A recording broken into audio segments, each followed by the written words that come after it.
Iggy Pop on board on XFM 104.9. I'm Ricky Gervais. Steve Merchant here as well. Yeah, little Karl Pilkington. Well, to reintroduce or introduce people for the first time to Karl, I think we should have a... Yeah, maybe sort of a quick Q&A, Karl, and we don't need sort of lengthy answers from you. We don't need lots of detail. You know, it can be just a couple of sentences. Just to get a flavour of who you are. Yeah, so firstly, name obviously Karl Pilkington. Age, Karl?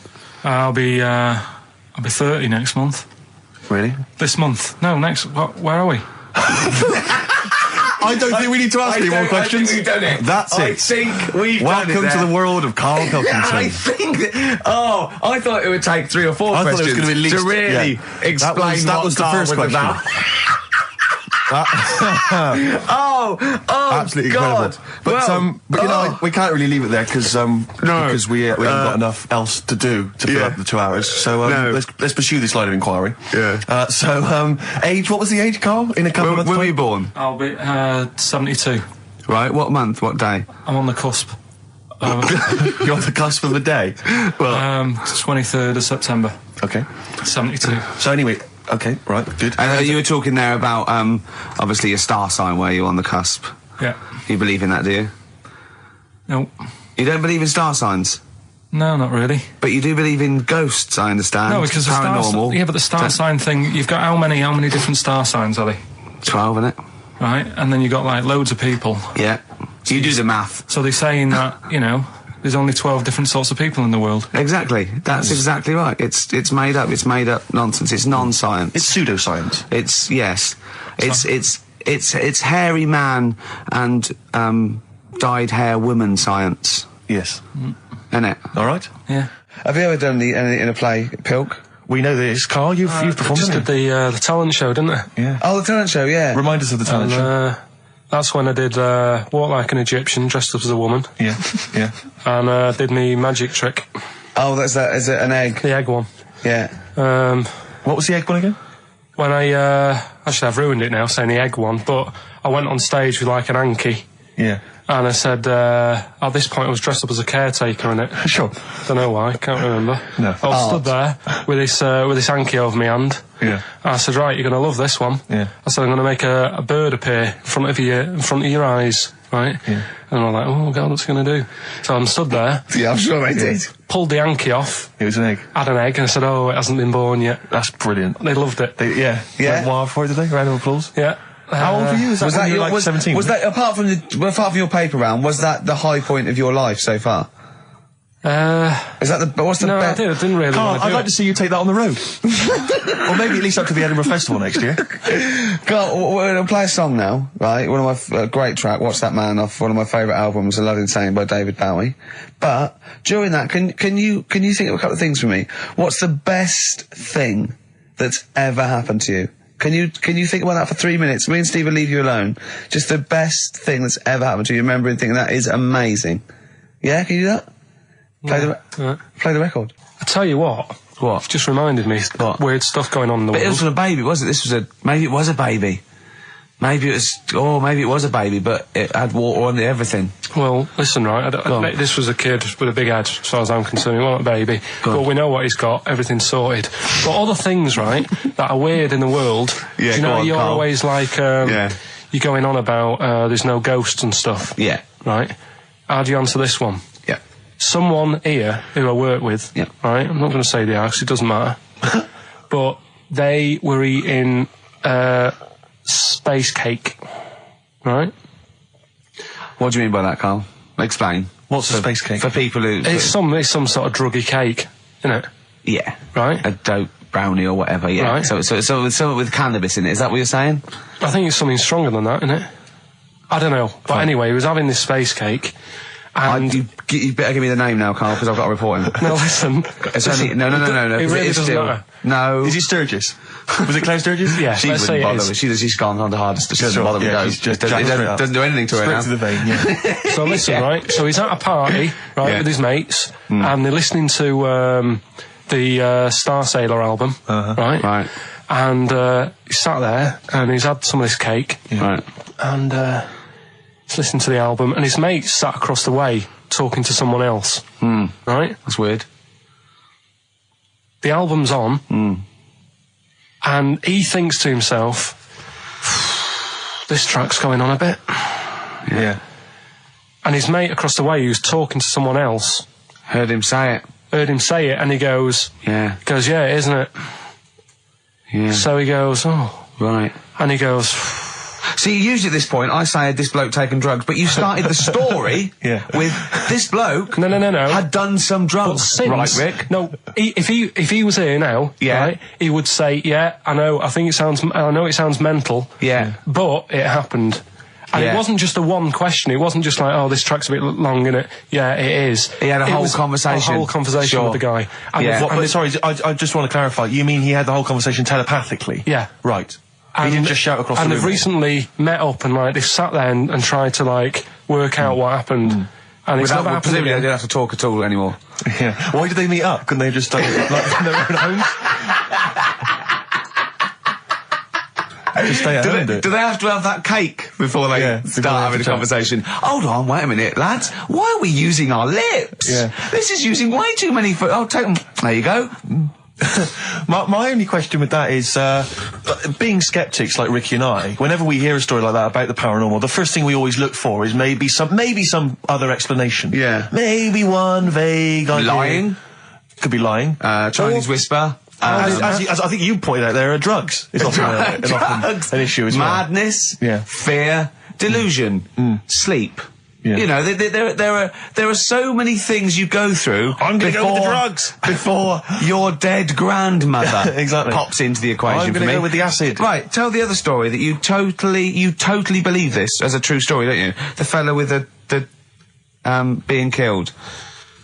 Right, do you know how the other week we were talking about some fella who had his head cut off, and he said, when my head goes into the basket, I'm going to blink a lot, see how many times I can blink. But if you remember, when Karl first told me that, it was, I think it was Simon or Nick that pointed out. He goes, no, that's not quite right, Karl. Karl told me that he had his head cut off, and when his head was in the basket, it looked up and said, count how many times I blinked. Yeah, sure. But he believed that as well. So he was happy. He was happy with that. Sure. Do you know what I mean? So a couple of weeks ago, there was a guy, he had his head cut off, and before he had it off, he'd said, I'm going to blink to show that there's life after death. And he did 32 blinks, right? Sure. So you two were sort of pointing that down the other week. We were sceptical. So I looked again on the internet at some other website. Yeah. And there's a guy... Sorry, it's the website, just to clarify, the website is the place where you bought that property on the moon, didn't you? Because it was a bargain.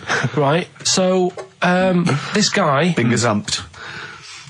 Look, we'll see who's been gazumped when this world ends. I've got somewhere to go, alright? And I know you'll be calling me up, saying, oh, can I come with you? Haven't you got like 2 square foot? No, I've got acres. You're going to have to stand deadly still on the moon in your 2 square foot. I've got about 20 acres. There's no place for Suzanne, it'll just be you. 12 off, love. It's all those people with big heads and web feet that've been buying it all these years. Well, listen, right. Go on. Anyway. Play a record, tell us the story after it. We've been chatting for sorry, Karl. No, there's no record. Play a tune, we'll come back with this. What's this, another ghost story?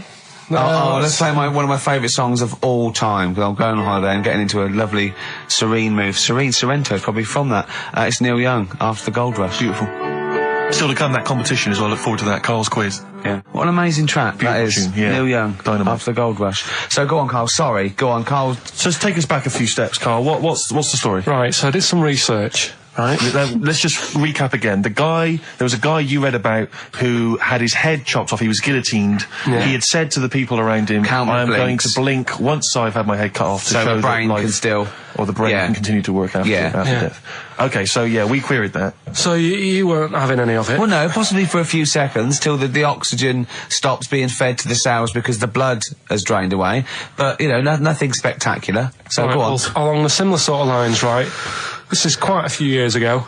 This fella sort of upset the royal family doing something, right? So they said, this isn't good. It wasn't Ben Oughton at that Jubilee thing, was it? I can't remember what it was. And they said, right, that was terrible. We're gonna cut your head off. You gotta show people that you can't be doing what you've been doing. What was this, the 1970s? What you said a couple of years ago, you mean maybe sort of... Was it the olden days when the phones weren't very good? Ages ago. Yeah. Ages ago, sure. So yeah, fair enough. Yeah. So... Very philosophical. Yeah, imagine that when you watching this going This was literally ages ago. Yeah, exactly. Yeah, Simon Sharma's History of Britain. Yeah. Oh, and even before that, which is yonks before, when it was all mental and different. Sorry, Karl, go on. So he's having his head cut off, and he's resigned to it. It's a day before. He's kind of got it into his head now that I'm not going to have my head much longer. Sure. So he said, let's make use of this. Yeah. He said, I wonder how long, like, the body can stay alive without my head on it, right? So they were like, oh, I don't know. So, Who were? so... The jailers? Whoever he was asking. These jailers with one eye. Yeah. Get out, pal. So he said, No, wait a minute, I've got an interesting scientific experiment, jailer. Well, Yeah. fair enough. What is it? So, he said, what I want to do, right, he said, you know, surely it's my last right. You know, I'm gonna be dead tomorrow. Sure. So, let's He do a didn't test. draw it out this long, did he? Yeah, he said, let's test this out. You know, he said, do us a favour. He said, you know, it's my last day. What I want you to do is, you're going to cut my head off. Let's put a white line on the floor. Right. And see if, you know, because there's no point asking how far he can sort of walk without an head if there isn't a line, because you don't know what to count. Do you know what I mean? If he loses his head and he's running around all over the place, you can't really count That's that. not impressive enough, yeah. So they said, let's make a white line. Sure. Yeah. Who said And- this? He did or they did? I think they started to join in with him and saying, well, let's make this a... you know. You guess it. Go on. So, They got Norris McWhirter down.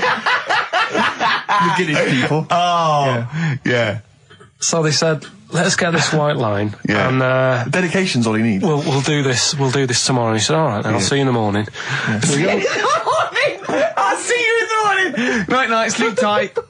Bye, bye. I love the fact that Carl knows exactly what was said. Oh, that's beautiful. Yeah, he doesn't know the story or what order it is in or when but it he was. knows exactly what or was who said. said what, but he knows the intricacies. All right then, see you in the morning. Bye, little kissy, kissy, kissy. Oh, I'm not like that. Oh, you joker. Don't let the bed bugs bite. Yeah, anyway. So he gets up. Do you want a paper tomorrow? No, I'm alright. Go on. He gets up and they say, right, you know, today's the day and that. And he said, well, you know, I've got used to the idea. So here's a white line for you. Got used to the idea. Go on. So they go, right, you ready then? And he said, I go on. And they cut his head off. And the body walked 32 steps without a head. Wow. 32 steps. Incredible.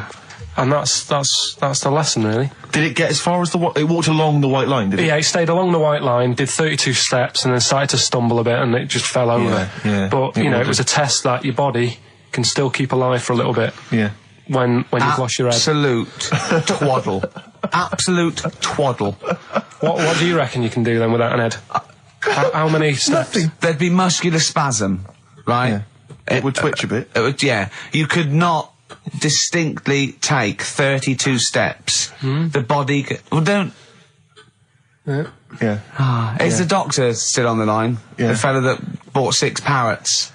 Yeah. And, you know, you could Incredible. have got 32 steps. Right, so A you don't beheaded believe man that. doing a bit of line dancing. Right, you don't believe that, but something that you do believe that a cockroach can live a week without an head. It can. Slightly different kettle of fish there. Why? Wow, insect to human is what I'm thinking. Yeah, that but difference. There's not that much difference in Well, of some course there insects. Do you know that a snake has a heart and lungs and kidneys and stuff? Go on. No, well, I'm just saying. So? You're making out as if like they're a totally different like being. Species. I am making that up. I mean, call me old-fashioned. Do you know what you're talking about, mate? I don't want you embarrassing yourself, Rick. Yeah, I am suggesting they're totally different beings. Yeah, that is. Yeah. Now, Carl, the cockroach is a very different thing. The interesting there is that it lives without its head, because a lot of it's on. There's some of them are phototropic, chemotropic. Some of them just literally have irritation and muscle memory. I mean, they do have a central nervous system, but it's very different. So if you lose the head, it bypasses a lot of that anyway. All this is running around. The reason it dies is because it can't take on water. But it's very different to a man, right, having consciousness and then losing that, and the body still going, no, I think I remember what I was going to do here. Yeah, so I'm going to walk carefully along the white walk line. 32 steps along this white line. Imagine just looking down going, oh, missed a bit. Yeah. Maybe the head was in the corner going, left, Yeah. left, left, oh, he's now, Well, let's just put it out. I mean, if anyone listening has maybe had a relative beheaded, maybe in a horrendous car accident, but they got up, maybe they went for a walk, they had a little chat before they passed dear on. Carl. Get in touch. You know, Oh, Carl, you are my favourite being. You are my favourite species. Now, you, Carl, may not be particularly different genetically from a cockroach. You are Why can generally cockroaches speaking. do that? Why whoever made them went... Let's play a record. Do you know what, when I told him this fact, I send him little facts on text message just to inflame his, interest. I just sent him a cockroach can live 9 days without its head. He texted back, what's the point of that? Yeah. What's the point of They're that? not doing experiments, these cockroaches. It's a boring last week to have. And he went, and on top of all that, you're thirsty.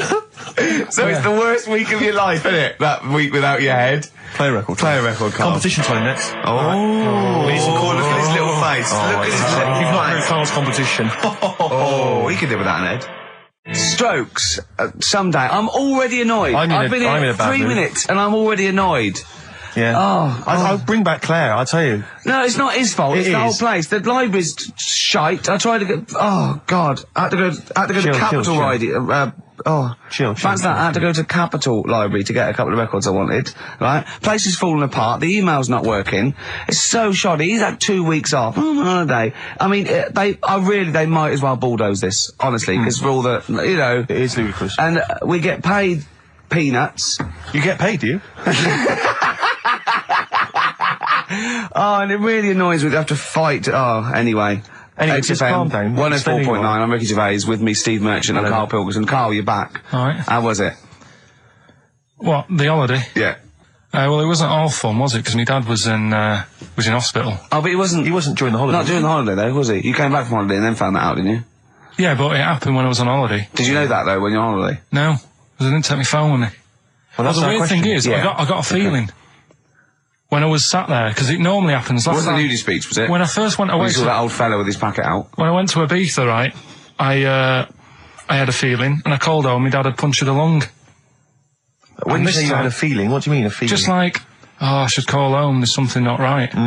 But this That's a time, very I thought, specific feeling. How did that manifest itself? How did you get that? What kind of feeling? Is that tingling thing? I'm getting a bit of a lung feeling. Yeah. A bit of a dad lung feeling. That feels like a punctured lung. Hold on. anyway. But anyway, the holiday was good. We talked about it last week. Well, now, but- let's probe Carl about his holiday, because Okay. that's the sort of thing that audiences will stay tuned for, Rick, I'm pretty certain. Yeah, To sure. find out about You know different more things. about this radio business than me. You know, That's true you enough. hooked them already. Indeed, yeah. Well, also, yeah. I'm thinking we've got nothing. So, now. we may as well save that. No, I resent it. I used to put a lot of work in, but no, I think of the money, which is, for me, pretty shoddy. Well, You know yeah, what I mean, I don't usually you get make out of an bed awful for lot of that. cash. Well, exactly, yeah. And, the whole thing is, the whole setup. It was raining today. I thought, I should have a cabin. And then the sun came out, so I walked in again. Ah, dear. How are you? So where did you go, Carl? What was the story? it was my birthday, right? Went home after working with you a couple of Saturdays ago, right? Girlfriend was like, open your card, and I said, no, it's my birthday on Monday, I'll open it then. You obey by the rules, certainly on birthdays. Birthday rules. Well, there's no point. Well, exactly. Chaos leads that way. Yeah, right, so, Not an anarchist, never has been. so anyway, she was kept going on, and it was doing me head in, so I said, alright, I'll open it. Yeah. So I opened it, ticket fell out, surprise holiday to one of the Canary Islands. So, And what was your reaction? I mean, first one was we haven't got enough money right. for this, but I didn't want to ruin it, so No. so I didn't go on about that, and I said, it'd be great, so I can't wait. So, Did you say it in that tone of voice? well, it was good timing because I was tired and everything, and I'm not a big holiday fan, but the timing was right. Yeah. Do you know what I mean? It's the same as last night. I don't always like a curry, but last night You're in the Yeah. mood. you get that sort of, Curry, you had a feeling. Yeah, you had a feeling You for thought, curry. and then lo and behold, later you were eating the curry. It's weird, isn't it? Very Isn't it weird, the strange. Life is- paranormal? Isn't it weird? Isn't it weird? They work in mysterious ways. Yeah, ghosts. yeah. So yeah. anyway, right? Good, I And the think. final one, Yeah. alien gives man a beard. Right. Alien gives man a beard. I am going to burst. Right, listen, Carl, you've got to tell me. Right, first, right, let's do it in No, reverse we're order. not going to do it now anyway. What do you mean? We've got to do it now. I mean, this is the first interesting thing you've said in an hour. Okay, the listeners have just been subjected to rubbish and mistakes and everything for the last 6 months. Please, we've got to do Alien Gives Man a Beard. What is that? Tell us that. Right. Sorry, this is just you telling me something, is it? This feature is you telling me something. I'm teaching you something, educating Ricky. So are we playing it now? We're already into this feature, well into this feature, are we? Yeah, I suppose we are, yeah. Should there not be a jingle or something? Yeah, can we have a Well, there's no jingle? point, because look, I come up with ideas and you dismiss them straight away, so I'm not wasting my time making stuff. Right. If you don't like well, okay, it. let's play Educating Ricky. Right. Brilliant. Go. Right. Right, so- Ding-a-ling-a-ling-a-ling-a-ling. Educating Ricky.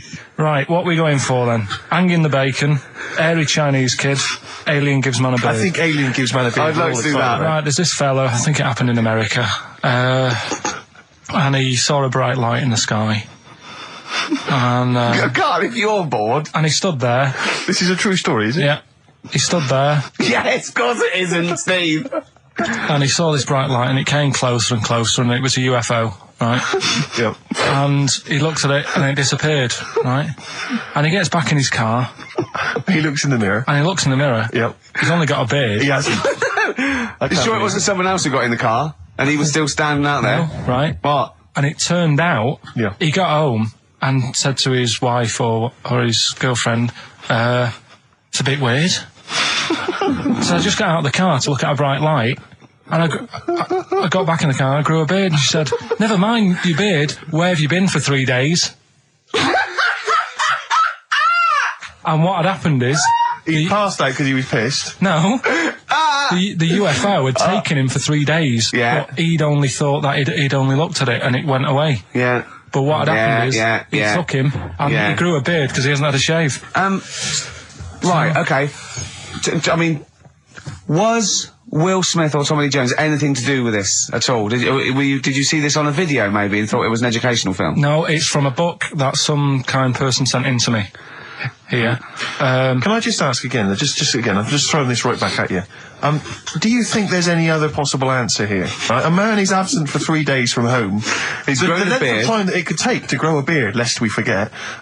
What if he hadn't actually seen a bright light in the sky? What if he was been lying? What if drunk? he was lying? He got knocked unconscious. He'd had a car crash. Just any lying. number of No, other things. just lying. Or he was just lying. Yeah, he'd been on a bender, getting pissed for 3 Yeah, days and that with was his his mates. excuse to his wife. And they went, Dennis, what are you gonna tell your wife? Well, wait a minute. Wait a minute.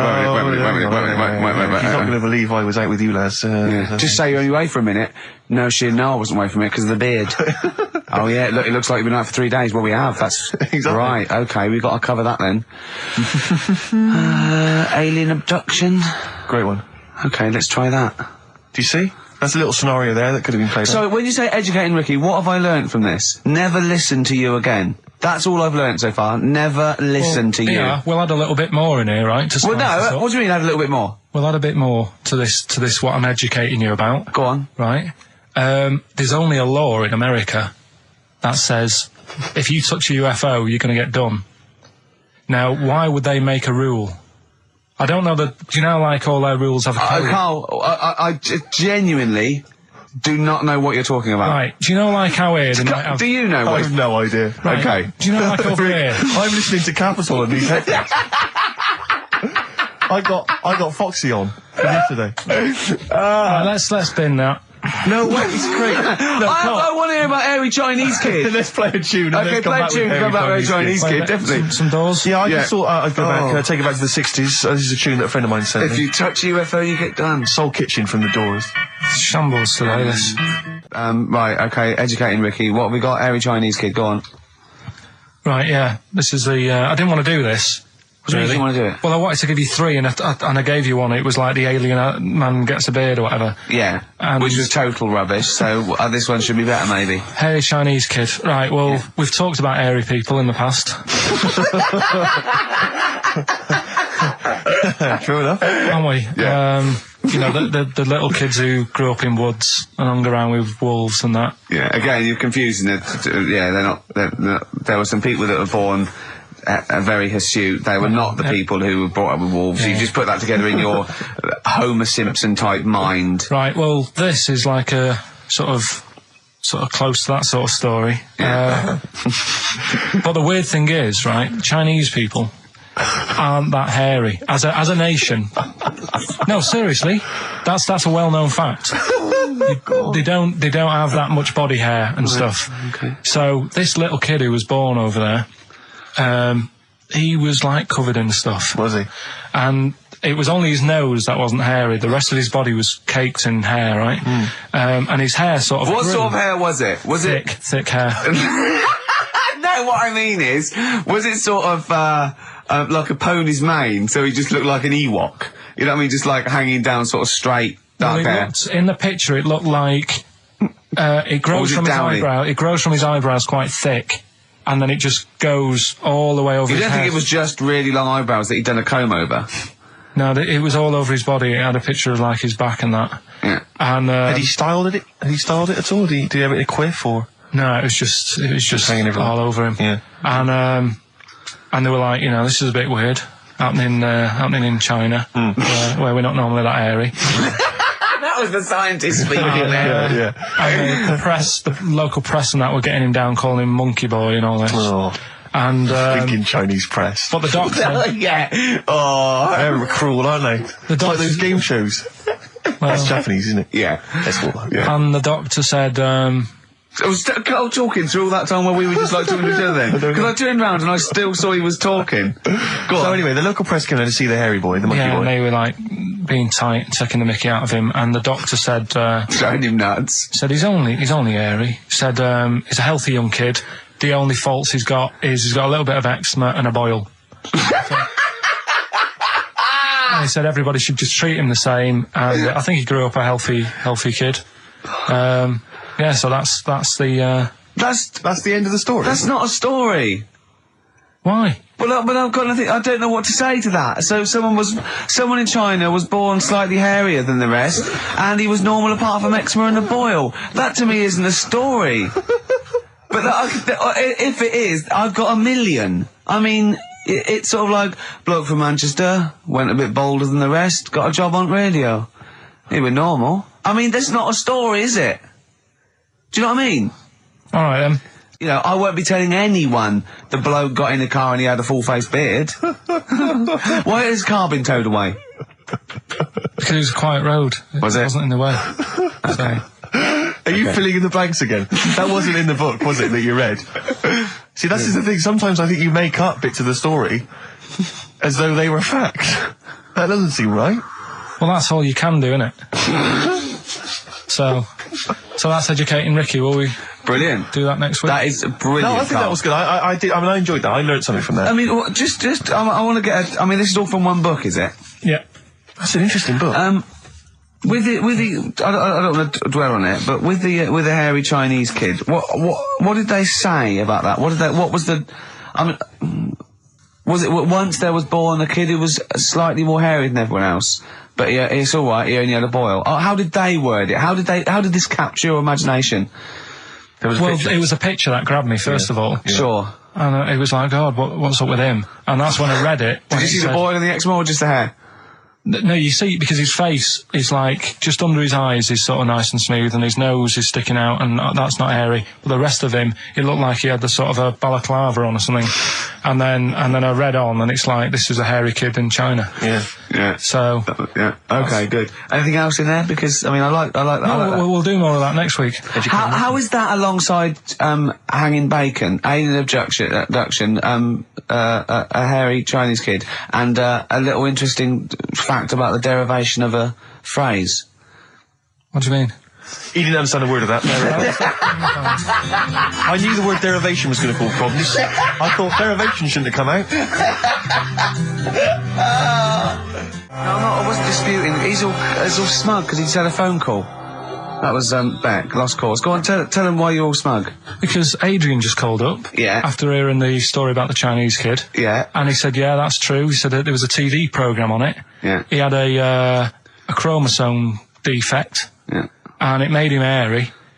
And his mum and dad used to have to shave him. That wasn't in the book. But thinking about it, that's not a good move anyway, is it? Because they say that for women, if you get a few hairs on your top lip, don't shave it because it'll grow back thicker and faster. So they should just let him. They should have just said, well, let's see how bad it gets. But if they went in there straight away if he came out as a baby and a little bit hairy, they should have left it for a little bit. But Adrian called up and said, yeah, he was hairy, he was all but right. We weren't disputing there was a Chinese kid born slightly hairier than the rest. We were disputing the fact that you didn't actually tell us a story. You just told us a And what we are selection of disputing facts. is that man was abducted by aliens for 3 days and grew a beard. Yeah. That's definitely not true. No. We don't know about chewing the fat, but it sounds quite viable. Yeah. You see, the difference is between me and Steve and you is that what we believe isn't random. Do you know what I mean? It's not random. The things that... We don't believe stuff just because it's interesting. It's not every other thing we believe and every other thing we don't. Well, I think Karl believes stuff if it's interesting. Yeah, I know. Yeah. If he thinks, intriguing. Fact. I'll tell you something I do know. Go on. Right. But I can't really get a question out of it. Go on, just tell us. There's a shadow somewhere. It's already good, isn't it? I'm loving it already. No, right. There's a shadow. I think it was in America. Yeah. And it's on a quiet road. I'm guessing somewhere like Boston. That's what I imagine. Okay. Right. No. Somewhere like Boston. And people at night used to see this shadow moving about. And they'd go, what's that? Right. And it got known, the little local town got known for this shadow, but it didn't cause any problems. What are you talking about? Well, it was Just you lost me. What are you talking about? Do you know, like, some places get famous, like Scotland's got the Loch Ness Monster and that, but it doesn't cause any. Yeah. But it doesn't cause any problems. It doesn't exist. Go on. Right. So there's this shadow walking about on the road. And, What do you mean? No, what's he again? Rubbish. Right. So he's walking Nonsense. about. Where did you read this? Where did you He's see walking this? about. This was on the internet, and I'm sure. Sorry. Sorry. Right. I thought it was shite. I didn't know it was on the internet. Right. So this shadow is moving about, and Independently of an object. yeah, and the local mayor and that is like, yeah, it's a bit weird, but it's not harming anyone. The mayor involved. Was he elected to that post? Hey, mayor, we got a problem down here. Seems like a shadow. Well, it's not causing any. No, it's Is just it causing any problems? Yeah, go on. But that's the thing. It was left for years, and then it did start causing problems. I see, that's it. If you leave these shadows to go unchecked, Rick, they go crazy. Yeah. You let them run amok in the Yeah. city. Yeah. You've got to stand What down did it do? on What did it Roman do? shadows. What did the shadow do? It was pushing people off the bikes. It was what? It was pushing people off the bikes. Oh, I'll find out more for that next week. Right, that'll tease oh, them. you're a maniac. We'll do more on that. We haven't had time for Please educating. never have children. Right, listen. You are Just promise me now you'll never have kids. We haven't got time. Okay, now listen. for- All right, DJ Shadow, have we got time for to give these tickets away? Yeah, if they just call up, we'll. No, I'll tell you what. I've got a question. Right? Go on. Where does Karl think this may have taken place? If you've been listening to the show, where do you think this evil shadow has been running amok? Let us know. The number, Karl? Good question. 08700 800 1234. So, Excellent. but that's it. We are actually out of time. We are indeed. now. Have I got time for a song for ladies? It's a bit tight. I was Why? told to finish It's now. 5:02. I know, but we've got to get finished early today. So Why? just because we have, and we're wasting more time talking about why we have to. Oh, this is pathetic. So they call up. Where did they see the ghost? Yeah. And you've got to pick the tickets up from reception. You can go tonight, see DJ Shadow. That's Shoddy. it. This Right? is shoddy. Right. See you then.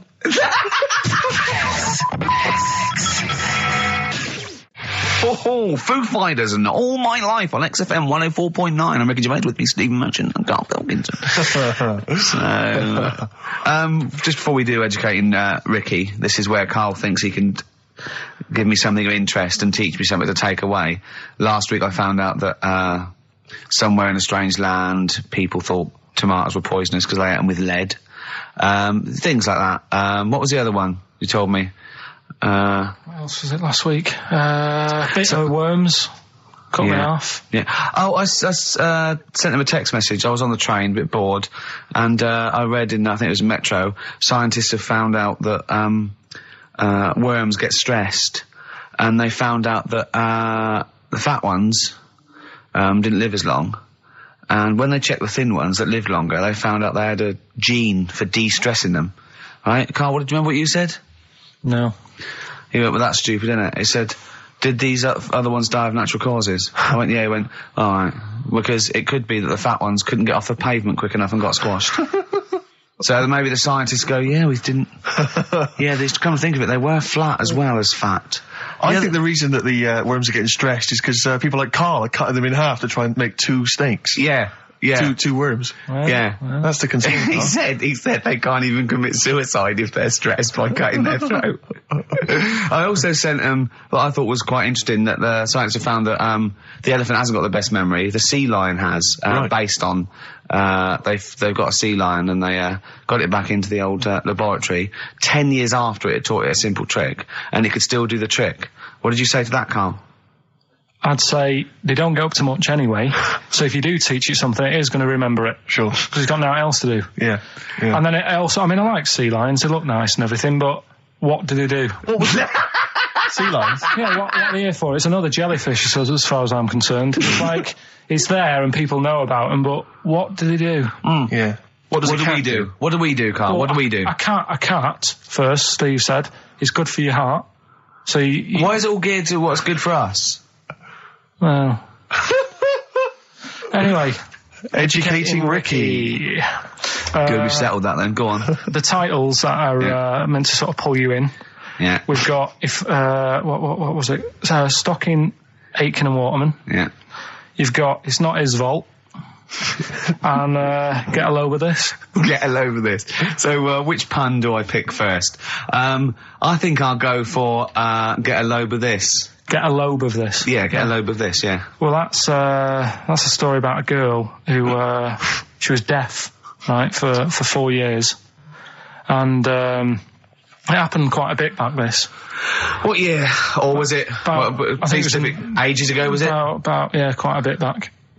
She was deaf for about 4 years, having an argument with her mum, it said, which I didn't quite understand, because I don't know how they do that. Yeah. But she was having an argument, and a man pushed her against a wall, and she banged her head, and her hearing came back. Okay. Was she wearing a Walkman, and it fell out? And she'd realised, There's no explanation. There's no explanation? Well, why is that teaching me something then? So I knew you'd say this, right? So I thought, right, I'll stick something on it. Do you know that bees are deaf? No, you can't just, no. If you ask someone something they don't know the answer to, they don't tell you something else. Just, I'll tell you something else then. I can't answer that, I'll tell you something else. Imagine that, if you asked a teacher. Look, how do birds fly? Wow, if you're going to do that, tallest building is, I mean, what?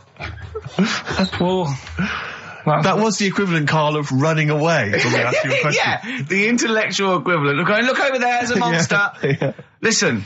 What do you mean? What she? Okay, so her hearing. There's no explanation. Back. There's no explanation, or you don't know. Well, there isn't one, is there? Really, it's a bit weird. But did the doctors not look into it? No, I think they just said, "Oh, that's good." So again, I don't. Where did this information? Is that if you read this on the net? Is that all they put on the net? There was once a deaf woman who hit her head and she could hear. Came back. It was bizarre things about being deaf. Was there three Was there I've got that book. Yeah, it's a good book. That was there three more pages you just couldn't be bothered to read on? Yeah. No, it was just a little bit. And was there a little picture, a cartoon picture? No pictures. I just read it. Ow! Look, ow! If you don't want to know, if you don't want to learn, you know. Yeah. Okay.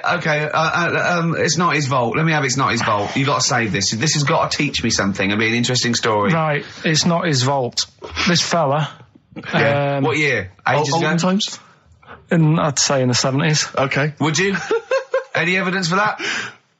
And does he wear flares in the story? Right. Is that your reason? No, it's a bit like Yuri Geller, this fella, right? Where he's electric. He's electric. And if he walks past the telly would fizz. If he walked past the radio, it all goes like that. Ooh. His hair stuck up all the time. And he'd be having a bath and everything would be all right, and then the power would sort of switch on in his body, and the electric in his body made him jump out of the bath. So... What do you mean, so? What is that so? What does that so mean? You've given us nothing. You've given us nothing. You'd have to at least give us the scientific explanation. Yeah. Electric eels have 400 volts in them. Oh, is this the running away again? What was that one called? Yeah, but it's not his vault. But there's a reason not his vault. It's not his vault. I thought it was going to be something about. I think we should do these the other way round. I think you should tell us the story and then we'll hear the pun. It's not his fault. It's not his fault. Right, let's leave it. Play a tune. Educating Ricky. We're not doing it. No, we are. a text message today from Ross Noble. You know Ross Noble, the comedian, who's on. Have I got news for you? Right. He says, ask Karl if he woke up with ladies' boobs, would he just put a dress on and live as a lady, or would he just be a man but with these boobs? Karl, it's a good question. I know that happened to Ross, so he's throwing that one out at you. It did in a way, because he ate pizzas for a year, didn't he? Yes, he did, yeah. And he got a lovely pair of breasts. Yeah. Go on. Probably just find a loose-fitting jumper, go to the doctor's. What would you say to the doctor? How would you explain this phenomenon to the doctor? So you'd be happy with this because you believe in shite, like No. happening. Go on. But What? It can happen, because I told you a couple of weeks ago how that can happen. How you can wake up with breasts if you're a fella. I told you. Go on. Haven't you remembered? No, I funny that, isn't it? Go on. Have you, Steve? No, I don't remember this. Did you tell us on air? Yeah. It can happen if you go to Argentina and have a steak. You can wake up with breasts. Because I'm sure I'd have remembered Karl, that. pull the other one. Look, he likes that. Is that what you've come up with, Ben, this week? That joke? Yeah. Brilliant. Play a record. It's going to be a dynamite show. Listen, look, I'm going to play some classic tunes today. I'm going to educate the youngsters, Steve. Right, now, you've all heard of Lou Reed, you've all heard of Velvet Underground, but, have you heard of Venus in Furs, Karl? Shiny, shiny, shiny boots of leather. Do you know, like, I've talked about ghosts, and we had that good discussion the other week walking to Piccadilly Circus Station, and I was telling you about ghosts, and you were saying, Karl, don't be an idiot, and all that. Spoke to a woman in the week, done a little interview with her. You've done a little interview? Done a little interview, 2 minutes or so, with a woman who's got ghosts in her house. So, I look forward to hearing that later. That sounds brilliant. Coming up later. Well, I'm going to play a classic tune now. I've just gone straight for it. I've gone for the jugular. This is Ziggy Stardust by David Bowie. Well, I teased you with it before. You're going to get it out again? I'm always like trying to get you, thinking, opening your mind up a bit to ghosts and stuff. Yes. So, this woman who I know, she said she'd come in and I could interview her to try and sort of, get the belief out there. Okay. So because there's not enough belief in the occult and rubbish out there. So does she think she has a ghost? She has, yeah, she's had a few. She has, no, it's fact. Yeah, no, Yeah, she has. So I thought maybe it's a new feature we could try for a couple of weeks, see how it goes down. You know Parkinson? What about Pilkington?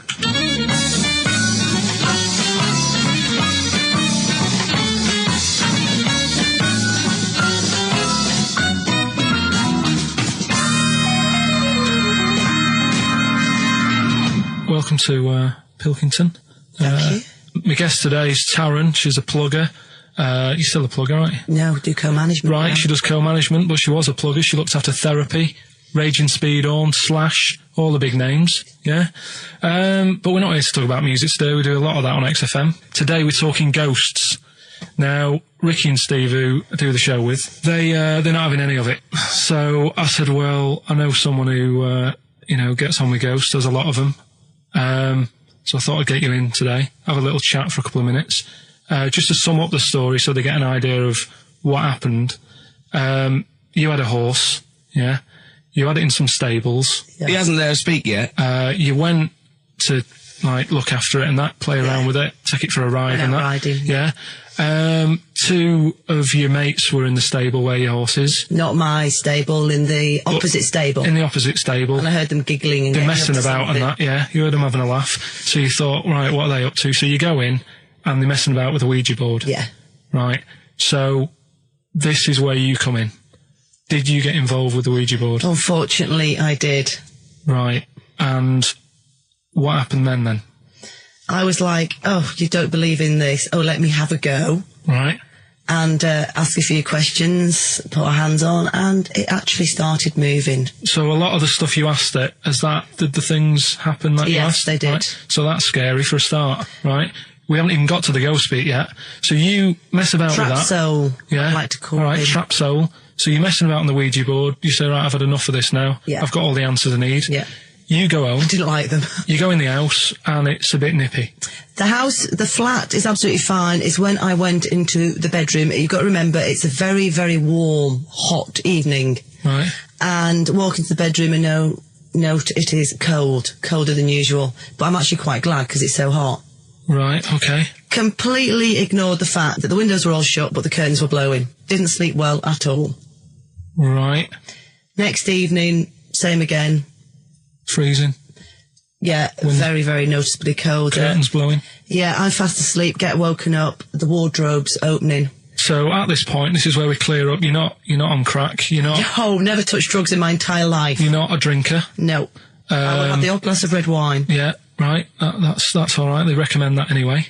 They say it's good for your heart. What started happening was, as the week progressed, I also felt the bed covers at one point at night fold over, double bed, the bed covers fold over, and it was like someone was getting in the bed next to me. But you've got to remember, when you're in a deep sleep, you're not quite thinking, and you're thinking, I'm losing it. I was getting more and more tired, more and more a little stressed. I'm really thinking I was having a breakdown. The final straw was when the clothes on the end of my bed that I just throw hit me. How come you were going back home at night? Because I was sceptical. In fact, 6 months ago, I just said, I don't want to go there. People will think I'm mad. But you know what? I don't care. Yeah. I know there's more out there. Well, brilliant. Well, cheers for that. And thanks for being a guest on Pilkington.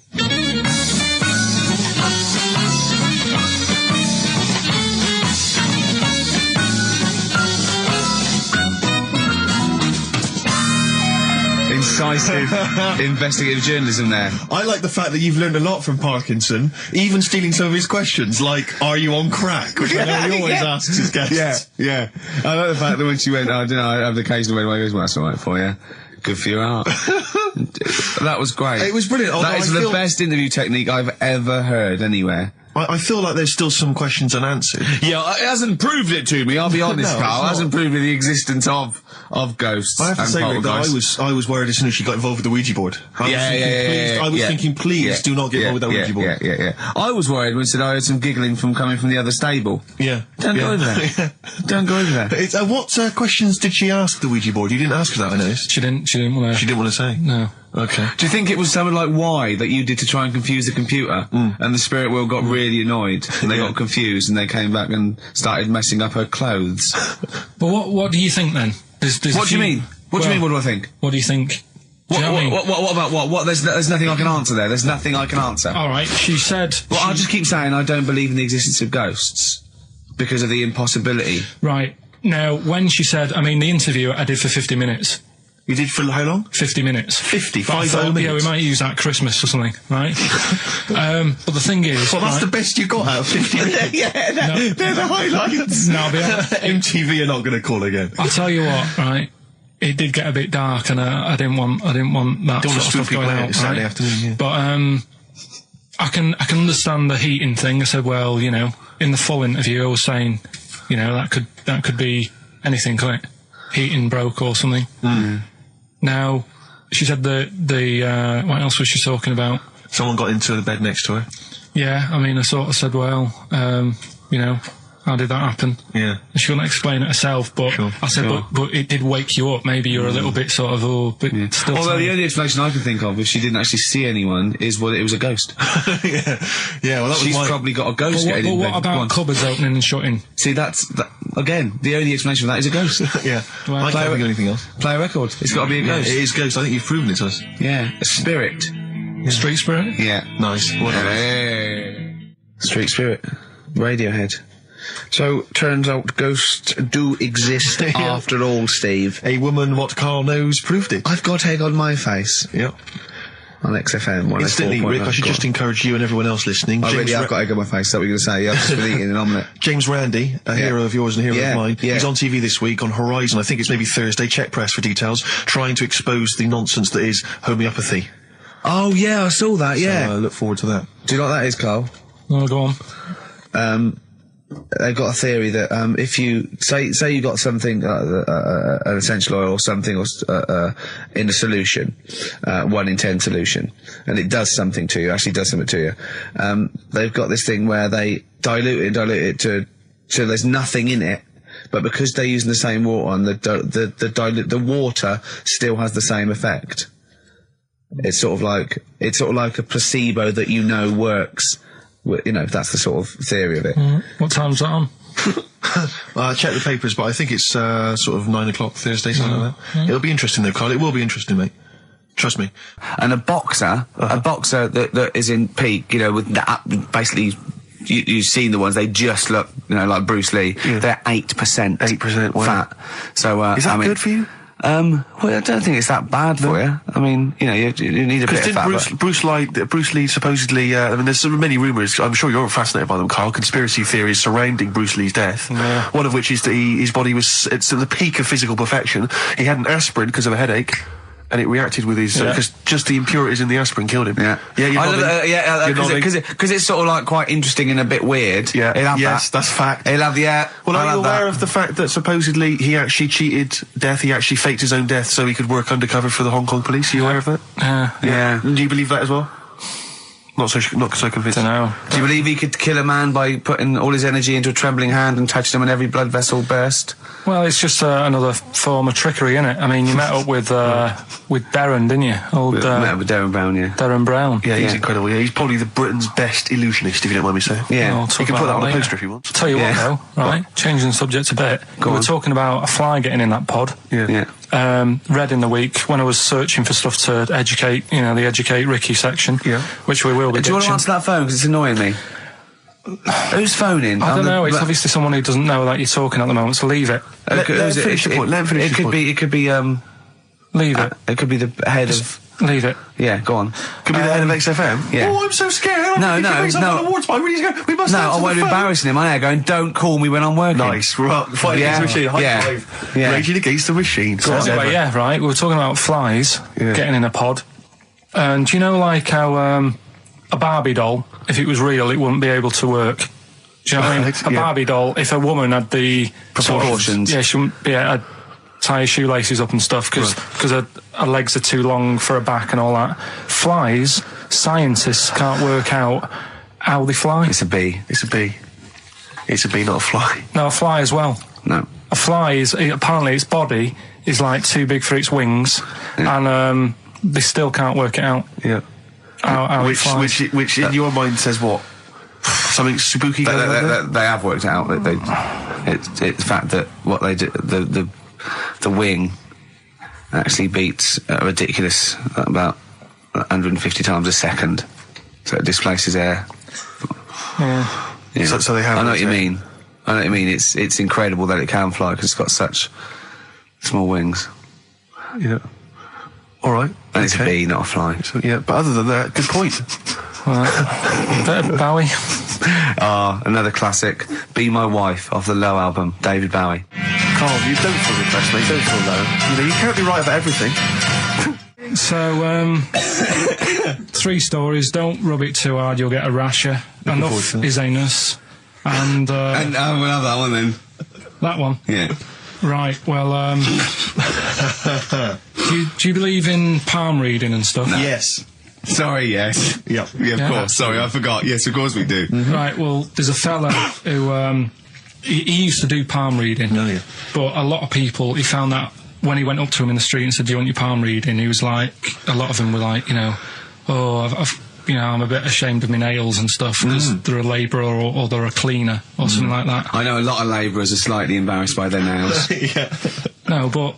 Yeah. So if look at my bloody hands, Reg. Well... That's that hod carrying. Did I ever tell you that? Did I ever tell you that I got picked at school to make tea and serve biscuits to old people because I've got good nails?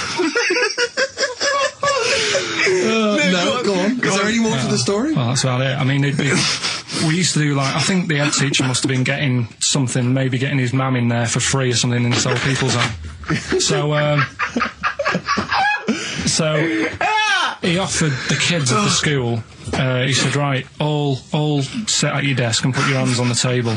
And everyone did.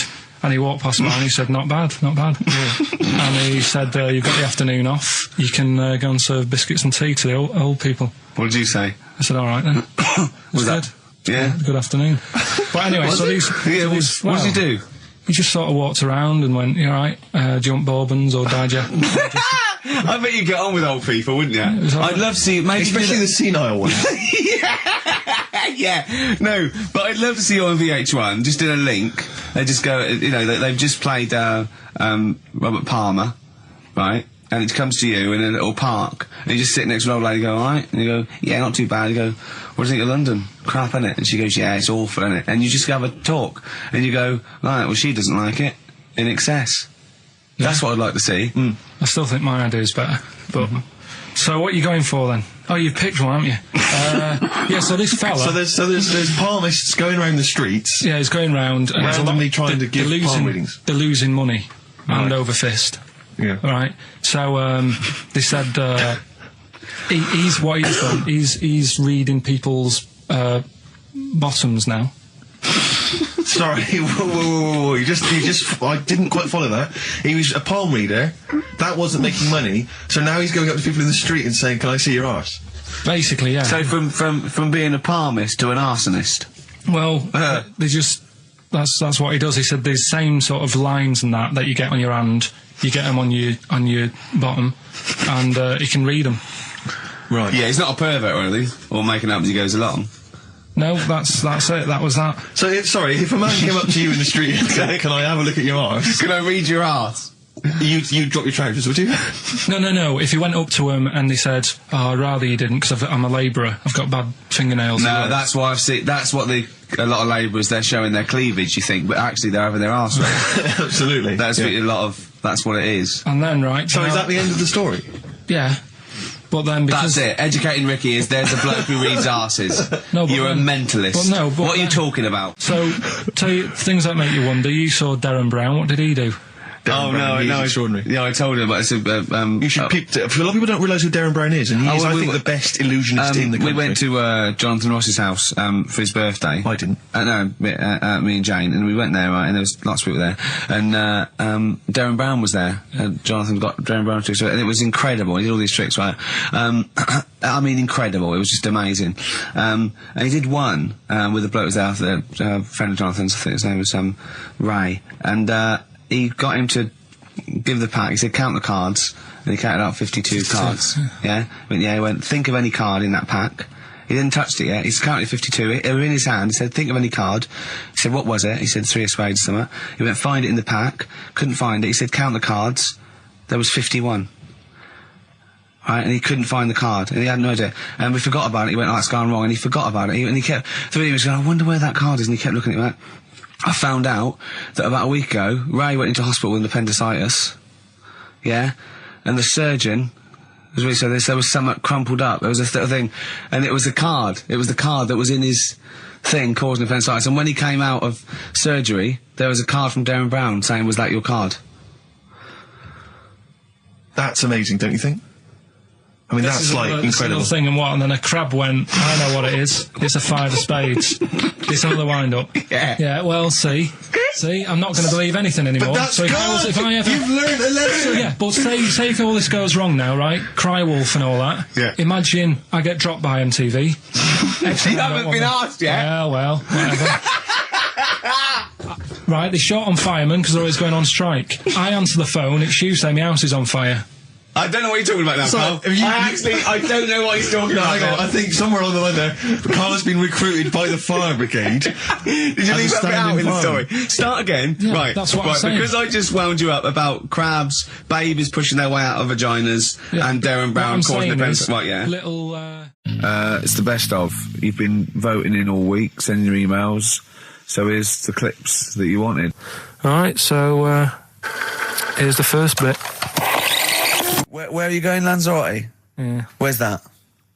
Don't know, Suzanne sorted it out. I said, Lanzarote, is that Africa or is it Spain or Portugal? Just told you, don't know. What do you mean, don't know? I goes, well, what's the currency? Went, don't know. I said, Suzanne booked this one, did she? Yeah. I thought, where is it? Is Lanzarote African or? Foreign. Somewhere foreign.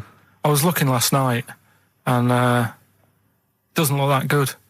Like one of the highlights of the things it says you've got to do is go and have, apparently they've got restaurants in caves, and that's like one of the things they say you must do. So, if that's a highlight, do you know what I mean? Right. So I'll do that, Go and see what that's like. Yeah. When you're on the beach, Carl, do you wear the very, very tight Speedos? No. Do you walk What do around you with wear? them? Sort of longish shorts, Yeah. t-shirt on, probably with a sort of a light shirt on top of that. Right, sure. So quite wrapped up then. Covered up. Do you wear a hat? Because obviously the bald head, there's risk of sunburn. No, I just put a bit of lotion on it. Lotion on there. Yeah. Just have a bit of a wander down the beach, have a look. Yeah. See if there's any old blokes with their tackle out and a backpack. A lot to look forward to, so Yeah. well, there you go. Yeah. Well, we're looking forward to finding out how you get on. Yeah, I'll let you And know. Interested to know what she gives you on Christmas Day. Probably get More anything. scintillating chat after this next song. We've had a lot of emails, Carl. I don't want to sort of put a dampener on your Christmas, but a lot of people have been slagging off Lanzarote. One of them just said, well, one of them just, I don't know if I can find It is here. Canaria, isn't it? It's Gran. It is one of the Canaries, isn't it? It's a volcanic island covered in volcanic dust. It's very windy, so you have to dig a hole to sit in on the beach, and there's hardly anything to do. That's from Mike Godham, he says, unless you like quad biking, well, you know, you've seen what happened to No, Ozzy don't Osbourne go this week, quad so don't do biking. that. Not with your little head. There's no protection at all, is there? I don't know what you're thinking. I don't know. At least Rick Mann and Ozzy had lots of hair. Yours would you'd be like Humpty Dumpty. It would crack like a little egg. And then we'd seen, there's no kings or kings horses. So, Yeah, well, they couldn't do the job anyway. No, if you remember. shouldn't really send them. They're not really qualified. Horses not equipped to put send back an a egg medical man. man like Neil Fox in Yes. to mend But not eggs. some kind of military horse. I bet he's had egg on his face a few times, hasn't he? What, Foxy? Yeah. Most of the series are Pop Idol. Right, Carl. Lanzarote, good or bad? Well, you got to give it a go, haven't you? Yeah, well done. Give everywhere a go. Exactly. That's what I was saying. You know, don't just take the word for it. I mean, if it had said an Alanova, Lanzarote shit, he'd have believed it. Sure. You know, if he'd have overheard it in a pub, Yeah. Lanzarote a crap, he'd have believed it. He'd have seen it on a website that was mainly concerned with monkeys and witches, he'd have believed it. Yeah. As it is. Everybody raves about New York, and when I went there, I thought it was rubbish. Well, you're an idiot then, because that is possibly though, the isn't it? greatest city in the world, Subjective. along with London. Subjective, though. That's why they have holiday programmes and that, innit? So you see it and you decide for yourself and that. Yeah, but you saw Venice on a holiday programme, as you put it. You went there and you went, it was rubbish, full of black bin liners. Well, it is. Right. Didn't they show them? It stunk. Didn't Judith Chalmers say that? Oh, it stinks here and there's loads of rubbish everywhere. No, she didn't. Did she mention that? Oh, that's what I mean. So it depends what you want from holiday, doesn't it? Well, yeah. But So, you're an idiot if you don't like New York, so next. Anyway, go on, break up, guys. Kiss and make up. Well, the general public are getting involved with Carl's holiday, and I mean, this has been a damning report on Lanzarote. There's not been a positive word written about Lanzarote so far. Wow. It's volcanic, there's no natural water supply. Apparently there's no natural water supply. It's You all have to sit in a imported. hole. What do you think of this, Carl? What do you think of the people that want you to know that you're going to a rubbish place when you can't change it? What do you think of that? rubbish though, will it? What do you mean? Be all right. What do you mean it'll be right? Because I'm going to go there thinking, oh, there's no water and that, and there will be water. No, they didn't say there's no water. What did they say then? There's no natural water supply. Whatever. I'm not bothered. Doesn't bother me. All right. I'm going to have a good time and that. What are you going to do? What's your plan to do? Got a book. What book you got? Rich Hall book. I'm just going to read that. So, Brilliant. and the weather's better than here, isn't it? What's the matter? What's Well, the matter I've with got Carl? something to cheer him up. Someone's emailed in, Emma's emailed in, she said that for those that know, those in the know, they referred to Lanzarote as Lanzagrotte. Brilliant. He's a bit fed up. He's got 2 CDs for Christmas from a company that's he's been with for 6 years. He's a little bit grumpy about having to answer the phones. He wouldn't go and make Steve another cup of tea immediately. Selfish. Yeah. Carl, what are you thinking?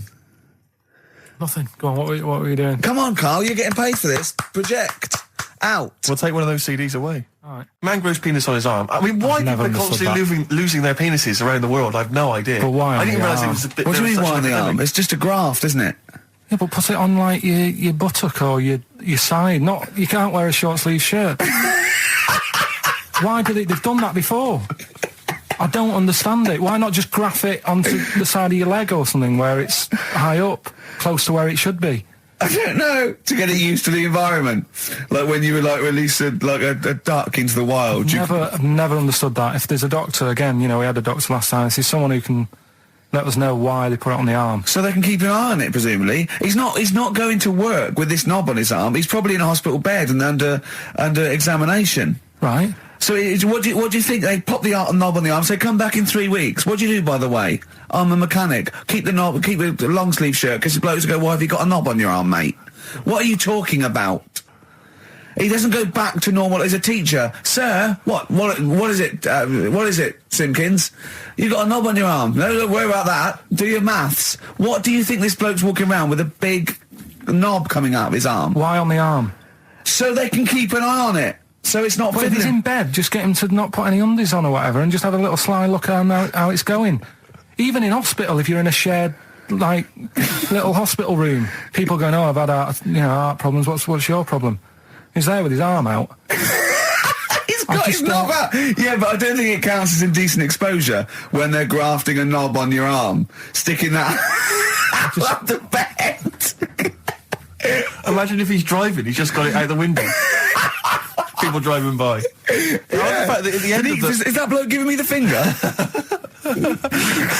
At the end of the man grows penis on his arm story, it says, a Moscow surgeon said the man will be able to have sex in a few months. He said, women will never suspect. But what kind of a doctor talks like that? Yeah. I'll tell you, it's his cock now, seriously. The birds will never know. He'll be able to go berserk. Yeah, They'll never realise we grew it on his arm. That is unbelievable.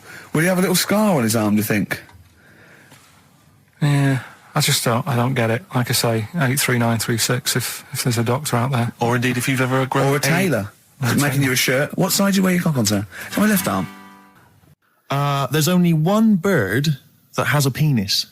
It's Which not bird is a it? joke. It's not a joke. It's not a joke. This is a genuine trivia question. I'd say...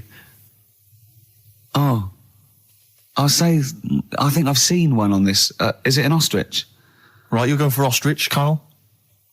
I'll go for ostrich as well. Right. Did you come up with that yourself, or...? Yeah, I was going to say that before you said it. Well, guys, you went for ostrich. Chicken? You're both wrong. It's actually the swan. The large chicken. Yeah. What? That's a bit worrying then, because I thought I saw an ostrich penis, so what was I looking at? I don't know, were you just examining it closely at the zoo? What were you... I just... It was probably a strap-on. It was probably two leather ostriches giving each other one. Exactly. And that's how that can influence people. Things like that. Dirty, filthy leather ostriches can confuse a child if he's at the zoo and he doesn't know. A swan's got... That's really annoying. I'd never give a swan a knob. It's the little puffiest of all birds, isn't it? Yeah. Oh, I'm protected by the queen. But I need a knob. If I had to give a knob to any bird, Good question. No, I wish I'd posed that myself. If you could give a knob to any bird, what would it be? Phone in. Vulture. Of course, a vulture. They need... a big bang stick. Yeah. What about yourself, Karl? If you could give a knob to any bird? And don't make it rude, or if I could give a knob to any bird, what I'd make bird it do you suit up? It's got to be a bird of prey or something like that, isn't it? Cool. Just a robin, really. That would be amazing. That would be Christmas cards would be like... Yeah, but it's a normal human-sized knob on the robin. That'd be great, wouldn't it? And the other thing annoying about this is ironic, right?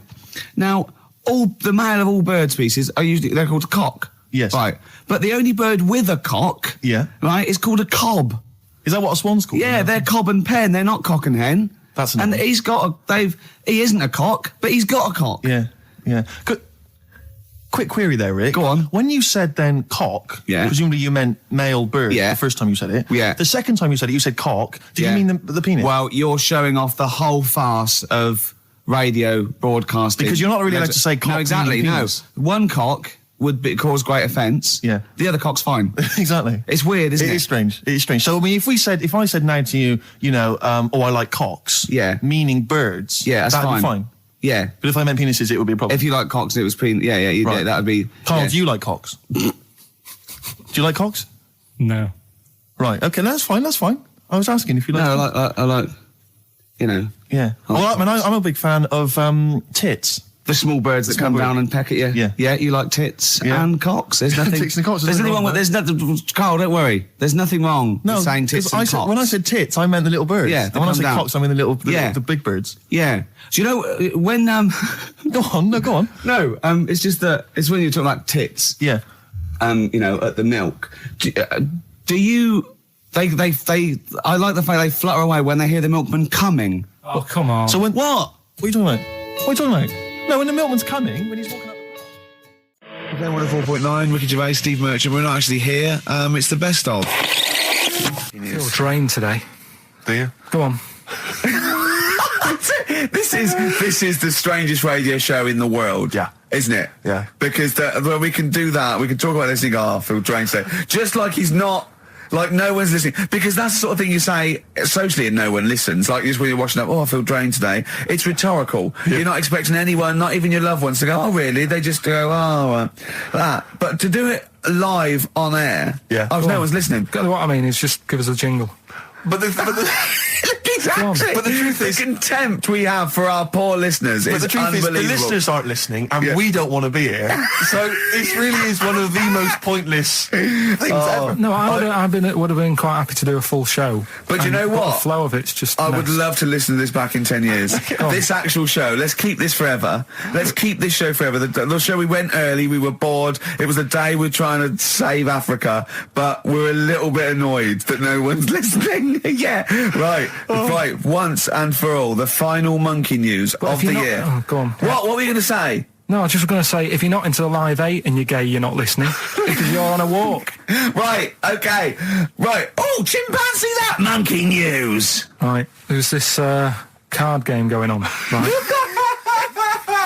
in the big hotel in Vegas. Right. The Luxor Hotel in Vegas. Yeah.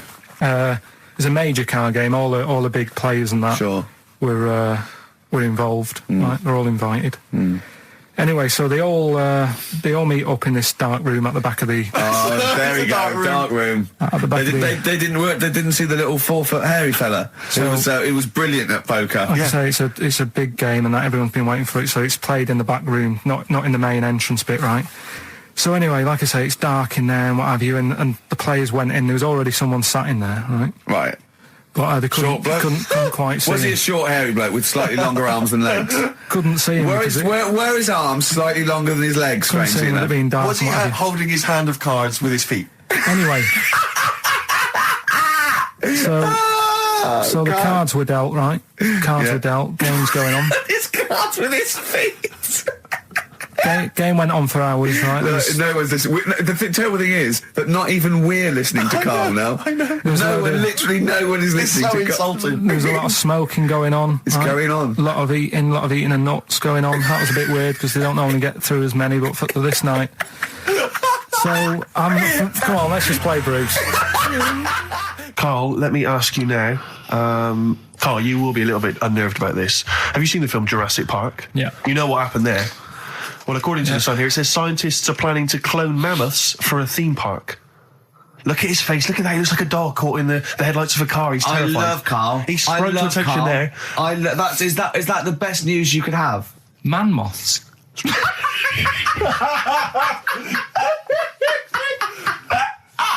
Right. Yeah, man moths. I love moths. the fact that that's why he was so excited that they bred a man moth. What is this? Yeah, it's a human being that hides in your wardrobe and eats an entire jacket in a day.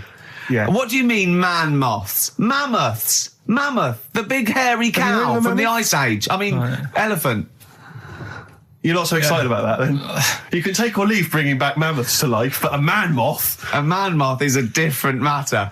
Oh. If we'd have never brought that up, he'd have gone and told someone now, they've bred an half man, half moth. That's how things start. This is what we mean when you hear these ghost stories. Are you slightly deaf? Is that it? When you hear these stories, is it... Karl, is English your first language? Are you actually foreign? Is that the thing? Yeah. Should we speak when we say slower? foreign, we mean not of this planet. Yeah. Should we speak slower? Would that be a help to you? No, go on. Next what do you make of that? Do you think that's good? That's good to bring back mammoths? Prehistoric animals. These giant elephants. They're slow, aren't they? It's not as if they're going to get out and run fast and they can't capture them. They'd probably be a fence, to be honest, Karl. They'd probably be a fence. No, but you're asking it as if it could all go wrong, but it couldn't, could it? Well, really? but the point was about Jurassic Park is they thought it wouldn't go wrong. They thought they had it all under control. Have you learned nothing from Jurassic Park, Karl? Dinosaurs would say, think about it before you do it. But with a hairy elephant, it's not going to... Not a concern for you? Would you go along to see him? Would you be interested in that? If it was in the area. He's the best. He's great, isn't he? I'd love a queue, Nothing right? impresses No, him. but what I'd like to do is Carl sitting like Yoda in a little cave, and I'd just like to see people like Tony Blair and Stephen Hawking in a queue, and they go and say, "Carl, got a bit of a problem." And thinking of cloning a man and a moth. Problem? Not an issue. No, if I'm in the area, I might cruise around and have a look at it. Otherwise, just don't send it near my clothes. Oh, that's fantastic. So it's just for a second. As the words "man moth" came into your head, how excited were you? I mean, were you both terrified and excited? For the moment when you thought that they'd cloned a man and a moth? I pictured. What kind of face did he have? Did he have the moth's head, or was it a man's head? Just a little man head. Right. What was his face? What did it look like? He just was like a bit shocked, perplexed. Yeah. It was like he'd been grafted onto the body of a moth without his consent. And when he was asleep, he'd woken up. he just went in to have a goiter removed, and they said, "We've replaced your goiter with the body of a giant moth." Yeah. Is that all right, Mr. Jenkins? So he had the head of a little. Was it a little boy or a man? Little man. Right. Okay. And he's just bumping into a lamp. Just bumping into a lamp. If you went into hospital and they'd done something, what's the worst thing they could do, right? What would you rather have done, right? You wake up and you've got lobster claws for hands. Right. You wake up and you've got duck's feet. Or you wake up and you've got one horn coming out of your head. The worst thing, Yeah. probably the horn coming out of my head. Why? Get in the way. That'd be useful, wouldn't it, in fights and stuff? And for like parties, people would play Well, I suppose quoits. the lobster claws would also be quite handy there. So anyway, I found these things. Do you want to hear? yeah. So explain this again. Right, so I got back off holiday. The first job I found out I've got to do is work with Ricky for a voiceover. I do a regular thing. I do X-Ray magazine, but I'm allowed to make the script up, and they said I could, so I did. Right, so imagine this. Well, I know you, Rick, and I know you like to put a lot of work into these things. Yeah. You want to do a good job. So he rolls up, he says, let's do it then. He said, what's in the magazine? I said, well, here's a selection of stuff. This is what you've got to sell. He said, leave it with me. He goes into the little booth, and the first one he comes up with is this little advert for it, right? X-Ray magazine. It's out now. It's £3.50 May edition. Music of Tomorrow. Dandy Warhol's picture, and there's a free CD with all the Placebo and the Donners and Smog and Nightmares on Wax and Alpine All Stars. Only £3.50. It's out now. Buy it, innit? Have you got a sore throat there? Well, that's all right, isn't it? And he was going, you can't. I said, we are doing that. I've done one. That is it. That's it. So I persuaded him. He went, right, okay, we can possibly put that on XFM, right? I'll have to see, right? And so I wouldn't do it again. And he went, but you need one for Capital. He said, Right. Capital will know what I went, right, I'll do one more for Capital. Right. Because all the stations advertise the XFM magazine, right? So this is the one that you thought would be all right for them. Ooh, hello, you loonies in Radioland. Dr. Frog here to tell you about the new edition of X-Ray magazine. It's out now and it's only £3.50. You've not heard of it? It's a great music magazine. And you get a free CD featuring bands like Placebo. They wear makeup, but leave them alone. Gold Chains, Smog, OK Go, The Donners, and all great bands that you'll love to. Froggy here. Hello. Bye. Ribbit, ribbit. Froggy says buy it. Oh, well. So then, he says, that's it. You had your money's Is worth. Dr. Frog still on there? He's still on classic. I said, that isn't going to go out. They're not going to be happy with that. He said, you've had your money's worth. I'm going. Yeah. So I'm left with that. I then have to get the bosses in. And because I've let him go, in a way, it's my responsibility. Yeah. So I've obviously thought I've got what I need. I had to play them to the MD. What did he say? And justify. Well, I was sort of thinking if I laugh, he might go, well, I don't get it, but he finds it funny. Oh, brilliant. Well done. So I was laughing, he was sort of thinking, Excellent. is that it? Brilliant. When do they go out then? I think one of them's going out at the moment. Excellent. I think the first one's going out. Brilliant. Well, let's play a great track then. Is it Dr. Frog? I'd like to see Dr. Frog feature maybe on our show more often. Okay. Oh, I've got some new comedy characters. I can't believe we're that. You know, I love the work of comedy greats like Chris Moyles and Noel Edmonds. I've got some really funny comic characters that'll be popping in and out of the studio. Save them. I'm Okay. excited. Coldplay, One I Love. That's for Nick, Neil, Olivia, in Tower Bridge. Absolutely, and also Nikki from Bromley who emailed in. She's enjoying the show and she wanted a bit of Coldplay. That's the B-side of the current single. This is a great show, isn't it? We've got great music, we've got laughs, tears, we've got requests, we've got Simon Mayo games. It's just like Radio 1 for less people. Exactly. Radio 1 for less people. This is great, isn't it? So go on then. So listen, Guy, you were so excited about this game, weren't you, earlier? You came in with a hop, skip and a leap in your step. Although I must say, the phones are going mental. We're going to have to take some more calls. People love Carl. High and Dry is great. I mean, it works. Can we have a very quick... Just a recap in case someone's just... Very quick Can recap. you make it so High and Dry doesn't work now? Give us a bit of information that makes it different to High and Dry, or can't you? So for those that have just tuned in, Carl describes in a roundabout way a story which somehow is representative of a song. Is that right? A song title. A song title. Yeah. Okay. So this woman, she's all right. You know, she has a normal life. Pretty much. Kind of. Yeah. There's probably a few things actually that she can't do thinking about it. But the main problem would be having a wash or having a bath or having a shower. Yeah. Maybe going for a swim thinking about it. Right. I think water is the clue, isn't it? That's the clue. Who's Who's that on the line? Hi there, it's Mark. Hello, Mark. Hi, Mark. Right, What do you it think? smells like Teen Spirit, Nirvana. No, it's not. That's a great guess. Smells like Teen Spirit again. He's also No. brilliant. Thank you, Mark. Well done. No, it's not that. All right. Hello, XFM. Oh, that's a dodgy mobile. Oh, that's a bit of a clue. A dodgy Hello, mobile. XFM.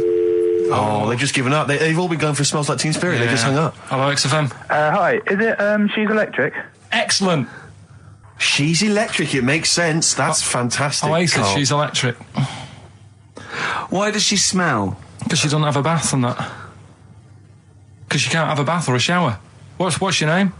Neil. Neil got it. Neil got it. So, did you get it straight away? No, only, during the song. A process of elimination from all the other wrong answers. Yeah, basically. So, She's electric. Rick, I have to say, you're holding your head in your hands, and it looks like you want to shoot off. But I have to say, I thought that was quite good. I genuinely thought that was quite good. But it's not a cryptic clue, is it? Because it's not. She smells. There's a few things you can't do. She's electric. yeah, but do you understand what I'm getting at? She's electric. I always understand what you're getting at, Carl. That's never been a problem in the years I've known you. Neil got it. Yeah. I have to say, Rick, I think you're down on this idea. I could definitely see that ITV1 replacing I'm a Celebrity, Get Me Out of Here. Karl Pilkington hosting. Simon Mayo on the phone. Exactly. To the lawyers. Well, Neil, there's no prizes or anything, but well done. Well done, that was well worth it. Right. Well, you go away with the award in the knowledge that you've beaten Carl. Yeah. You can secure the knowledge that you thought how Carl does. Absolutely. Well done, Neil. This is the Best Of Show on XFM 104.9. I'm Ricky Gervais, with me Stephen Merchant. Yes. I hope you're enjoying the Best Of. I'm amazed that these are the highlights and that we've strung it out this long, Rick. But the good thing about this is, we're not here, we recorded this a couple of weeks ago, just the links, right? This has taken us about 10 minutes for the whole show. We get paid the same. Why don't we do this every week? That's a great idea. High five. Listen to this clip, it's brilliant. Carl, you're a second-time buyer, aren't you? But Yeah. Bought one in Manchester. Lost $7,000 on that one. well, don't buy in Manchester. No, it's a good flat. It's just it wasn't. I didn't buy it to sort of make money. I thought I was going to be living there like all my life, and then a job came up here, and it was like, oh. You bought your first flat in Manchester. You assumed you would be living there for the rest of your life. Well, I wasn't in a rush. Play record. You're an idiot. Hang on a minute. So have you got a property portfolio? Have you got the two houses now? No, I've got rid of that one. Oh, you sold that one? Got this at a flat. £7,000 Got loss. this flat. I'll tell you something that is interesting. Hold on, though. What? £7,000 lost. Yeah. It's a flat in Manchester, but it could only cost about £8,000 anyway. Right, Steve, something they do now, right, they've got to do by law when you're buying, right? I was looking at one in London, right? It's haunted. They've got to tell you now. Right, don't talk shit. I'm telling you Play now. a record. I'm telling you now. Yeah. There's no such thing as ghosts. That is ridiculous if that appears on a legal document. Right, if there's anyone who sells flats and that, does that for a living, Yeah. right, email in, Yeah. because I'm telling you now, that is a fact. She sort of dropped it in. I said, oh, it's, nice feel here. And she said, yeah, well, that'll be the ghost. Just dropped it in, that's all they've got to do. And then I was like, what? And they went, oh, yeah. That's what I've got to do, is it? So that's the legal thing. Did you drop it in? So in court you go, did you drop it in? Yeah, I dropped it in. Play a record, you're an idiot. I love the fact that in pole position, in positions 1 and 2 of his favourite films of all time, is The Elephant Man and Kes. Yeah. That's brilliant. Yeah. Go on. All right. Am I leaving the mics open a bit when this is going out? or what? Yeah, let's have a listen. Yeah? All right. So don't talk then, right? Just put that hot dog down, Rick. And this is the bit in Kes where it's the teacher and he gets up and he has to Glover. talk. What's his name? Is it Brian Glover? No, it's What's the other teacher. The other one. Anyway. All right, go on. All right, so here we go. Things that had actually happened. I've got yeah. another one. What about you, Casper? Casper! All right. All right? All right. You haven't been listening to a word I've said, have you? Yeah, I heard some of it. Yeah, you Some of it? just... Stand up. Always somebody, isn't there? Right, now you're going to tell us a story about yourself. What sort of story? I want you to think of an incident that happened to you sometime in the past that is true and that you think will interest the rest of the class. All right? All right. What about I work on a radio show at the weekend. Well, are you going to tell us about it? I'll just do. It's 2 hours, and it's with Ricky Gervais and Stephen Merchant, and just sort of play music and tell stories and stuff. What kind of stories? Well, whatever. Like last week, it was science. We were talking about this lad who was growing a knob on his arm. So it's weird. It's tricky, sir, because like with Ricky, he gets bored quick and he won't listen to the stories, and he'll start squeezing my head. All right. I'm not interested in what he does. That isn't normal, is it, sir? That. I mean, it sure is a bit gay. Is he? Just messes about, though. Do you know what I mean? I try and like come up with good stuff, like monkey news and like quizzes and stuff, but then he'll just, Ricky will just mess about. I mean, on Saturday he did it again. He squoze me head. How do you spell that? Squoze. S-Q... Are you going to show us the wall? This is a new word to me. Squoze is S-Q-U-O-Z-E. Right, now tell us what it is. It's when he gets me head and he puts one hand on the back of it, right? And he puts the other hand on the front of it and he just sort of swivels it. Swivel, right down the back. Oh, swivel's not it's spelled S-W-I-D-R. How many times a day? How many times a day does he swells it? It depends what time he gets in. If he gets in about 12:30, he could get a good 3 in. But I think, I don't really want to talk about. Really don't you? Well done, Billy. Big round of applause. That is the effort. Yeah. Wow. That's the best thing you've ever done, Carl. Right, here's the last clues of the year. You had, there's a load of letters there asking for advice. Put them on Claire's desk. That was F. That was for foreigner. I don't know what you mean. Claire Rayner, she took advice, she gave people advice, so that's a foreigner. That is shit. Right. I'm sorry. That might be Christmas. That is absolute garbage. A lot of people got the right answer. I know. That annoys me even more. Number 2. The second one, ask your mum. Foreigner. Yeah. Foreigner. Second one, ask your mum if you should. That was S. That was Shalimar. Shalimar. Right? No, bizarrely, what was the clue there? Ask your mum if you should. No, we got a lot of people saying Smashing Pumpkins as the answer to that. But I don't know who's saying that today, Mum. Smashing Pumpkins. Merry Christmas, Mum. Smashing Thanks Pumpkins. very much. Nice bollocks. Oh, that's great. That's great. Right. Smashing Pumpkins. Your dad bought them for me for Christmas. Yeah. And the last one, Lovely plums.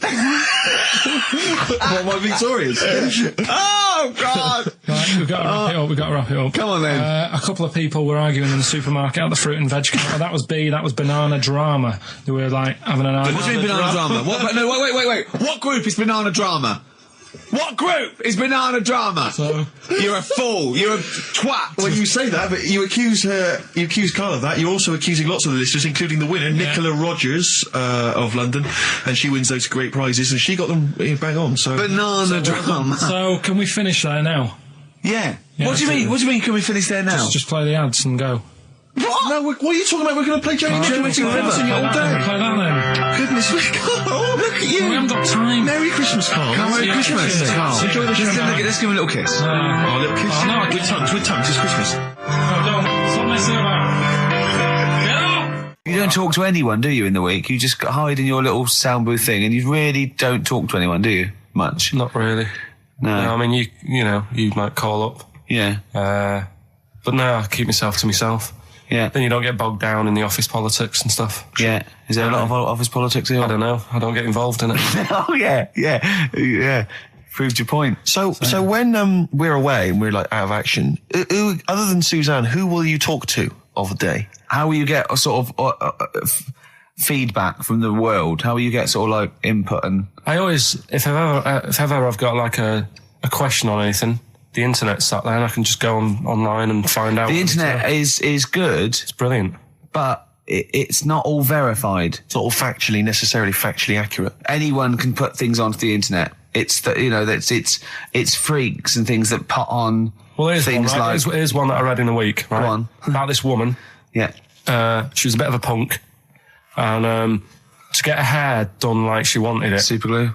right? No, she got lard. Apparently, it's a popular thing. You might know. Put lard on your head, Yeah. and you put it in the oven. Now, apparently, the heat that you get from the oven is different from the sort of heat you get from an hairdryer, right? And she had to do that to get the style that she wanted. But anyway, she comes into some money or whatever, treats herself to a microwave, right? It's not true. Opens the door, jams the things, you know, like the little catch, so the microwave works. She jams it with a screwdriver or a knife or something. Yeah. Puts the microwave on, sticks her head in, boils her brain. Don't be ridiculous. Right? Well, why is that ridiculous? Boils her brain. She boiled her brain. She boiled her brain. And this is what's good about the internet. I went straight from that, and there was a subject about brains. And do you know that Russell Crowe, when he dies, he's given his brain to charity or something, some sort of... some people who can do stuff with it. She gave hers to Pot Noodle. Vesta. Yeah. Oh, That's the boiling sort a of stuff. skull. Yeah. That's not true. It's no. not true, Karl. Just urban myths. Someone made it up. Yeah. For a laugh. They're just too convenient urban myths. Everyone's you can tell an urban myth's not true because it's always this happened to a mate of mine, and when you say what happened then, they go, don't know, that was it. Was it? Was that it? Was it? Someone boiled a brain and that was it. There was no more story. Well, Were there any dates, locations, times? I think it was in Belgium. You're listening to the best of, basically, Karl Pilkington. Well, listen, I'm a big fan of that TV show. It's on digital TV. A lot of people won't have it. But Inside the Actor's Studio with James Lipton. Yeah. And he interviews lots of big Hollywood stars, and he always asks them these same questions at the end. Can I just run a few of them past you? Go on. Okay. So, if you could do any other profession other than the one you do now, what profession would you do? Can you just change that to apart from a paper round? Apart from a paper round. Oh. If you could do any other profession, Karl. And it doesn't matter about, like... It doesn't matter if you've got the skills or anything. In an ideal world, if you had the ability. Well, I think I'm about to buy somewhere, so I reckon something, you know, using tools and, like, doing a bit of plumbing and that. So a plumber? Well, sort of an all-rounder. Right. A handyman. Well, yeah. Yeah. I think, you know, you don't get paid that much, but it's useful, isn't it? So... But you could get your own show, couldn't you, with Carol Smiley eventually? Well, all that, but the money that you don't make, you save by not having to pay someone else to do the chores. Do you know what I mean? I don't know what that sentence meant. Right. No. A plumber, how much is the average plumber on? The money you don't make, you save on not getting someone else to do it. No, just think of that. No, look, break that sentence down. Are there any... Sorry, Rick, but people who live in glass houses. Yeah. Anyway, let's just go back to Lipton quickly. We've got a couple to get through here. So, your favourite noise or sound? Favourite sound or noise? Oh. Is it me? No. It's not me. Hang on a minute. It's not me. Are you sure it's not me, Carl? I like Elvis. Noise. Elvis. In the ghetto. The sound of Elvis. Elvis in the ghetto. Brilliant. Okay. Yeah. And your least favourite noise or sound? I don't think it should really be records and music. Noises, things that you hear at home or whatever. Maybe like a sound of a... The least favourite noise? Least favourite. The sound of... Probably like... sound of ghosts? Fire engines and that. Right. That's annoying. Except if your house was on fire, presumably. I think it's a bit unnecessary. You think they're just doing it to wind people up? I live on like a busy street and it's happening all the time, and it is like... Just sort of have a blast of it and people will hear it. You don't have to keep it going. Yeah, Sure. So that is, pretty annoying. And if heaven exists, Carl, when you get to the pearly gates, what would you like God to say to you as he welcomes you into heaven? What would you like God to say to you? Who asks these? What show's this? It's a programme where celebrities are interviewed by a guy, an American interviewer, and he always asks these questions at the very end. What would I say to God? What would you say to God if you believed in heaven and if heaven exists, when you eventually go up to heaven and you're welcomed in through the gates by your God? Parker and your stussy t-shirt and your... What do you want God to say to you as he welcomes you in? Say, you all right? Don't know, just be friendly.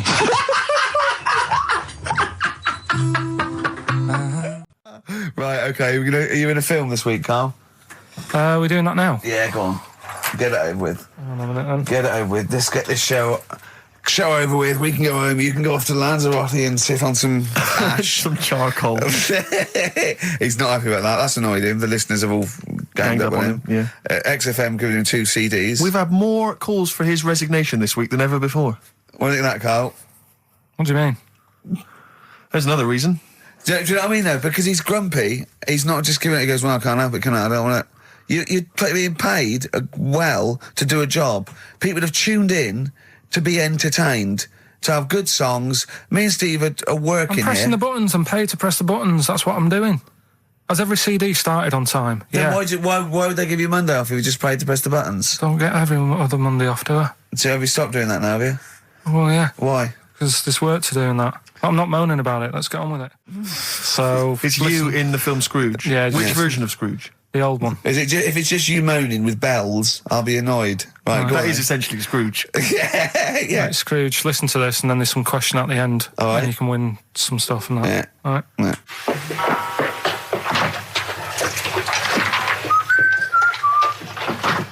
You're late. Only 20 minutes. What do you mean by coming in here this time of day? I've just been doing some Christmas shopping, haven't I? Probably do some more shopping on Monday because it's my day off, isn't it? Yes, I know it is. You don't have to tell me. Do you want to see what I've bought Suzanne? No, thank you. I don't mind showing you. It's only a Christmas present, isn't it? Just bought some more condoms. Why? Well, I bought some last year. Got 2 boxes. They all got used, so... I'm very glad to hear it. How much do I pay you?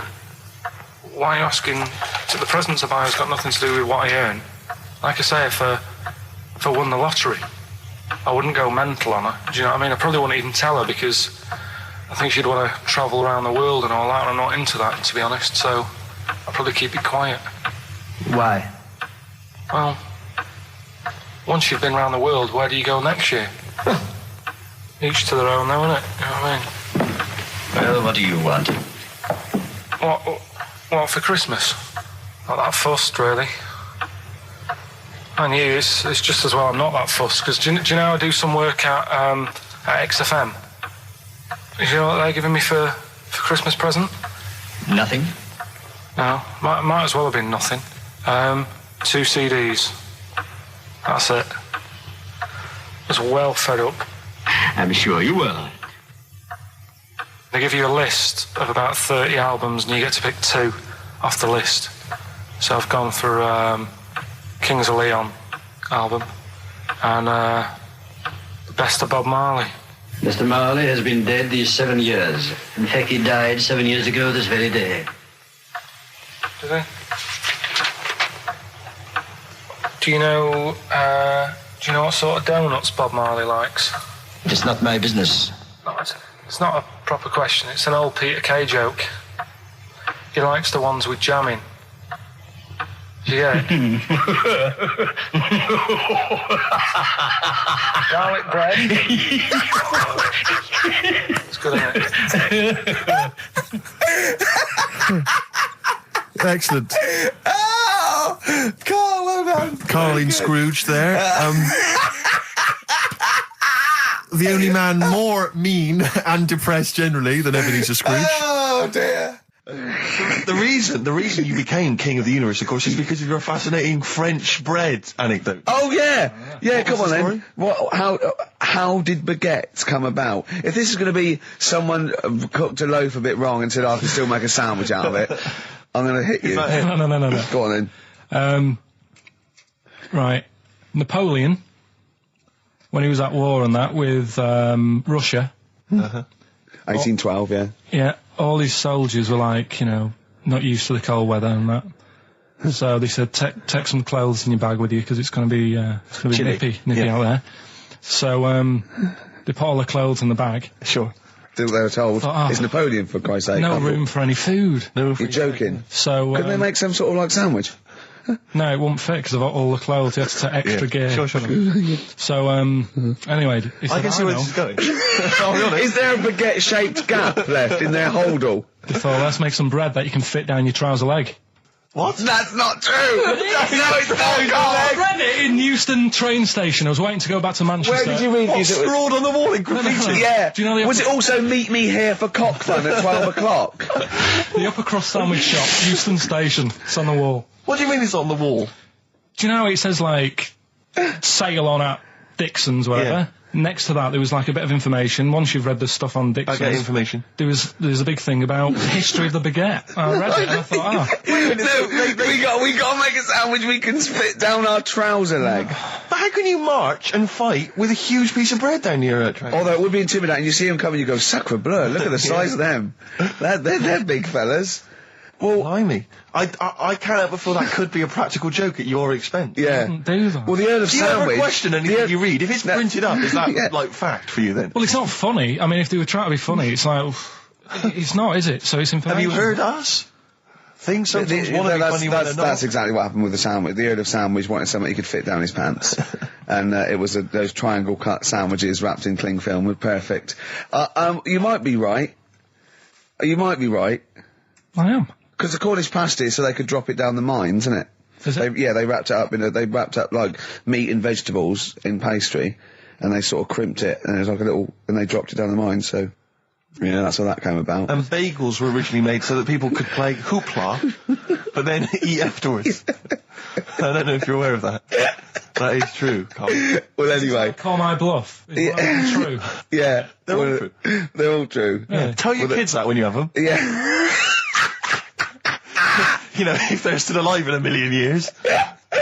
Well, it might be true. Can someone confirm that baguette fact that it was so Napoleon could stick it down his trousers? Not him, his soldiers. His men. Yeah. Fascinating information. Fascinating bread information, Carl. Radiohead.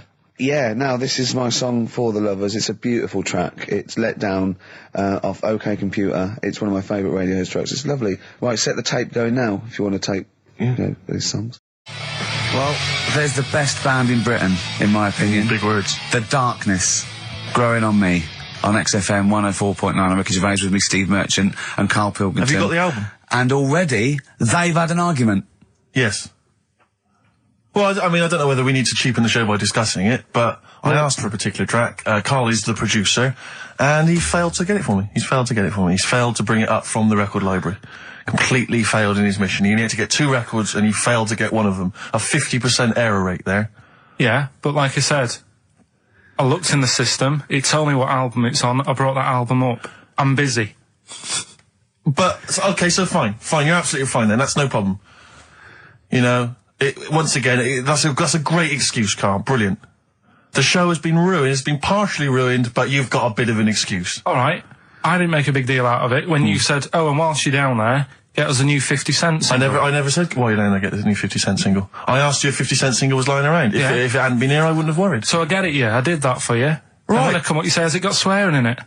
Well, I don't know. It's 5-1, Steve. I haven't got time. I've been whizzing around. You're the producer. It's the brand new single. I'd have thought it had been lying around in the XFM office anyway. But I don't have time to sit around listening to music. Sure. Well, yeah. Right? I know that you have. Now you've got an iPod that can hold 7,500 songs. I don't know when you're going to get round to loading all them on, but I haven't got the time. Sure. Busy. Yeah. Fine, okay. No, that's a perfect excuse, Carl. Well done, mate. Right. I just hope that I never have to depend on you in a real emergency.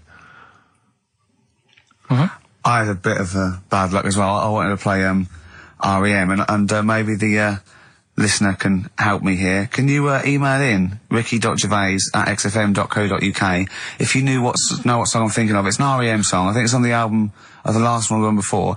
And he says Mulholland Drive and I'm Steve McQueen. That's all I know. I'm sorry, I can't think of the title, so I need the title to look it up, if you know what I mean. I can't put in like that. I can't put in Mulholland Drive. The system goes, what are you talking about? So I need the actual title of the song to look up to find it down in the library. Oh, well, I'd go down yourself if you're going to go down to the library and get that.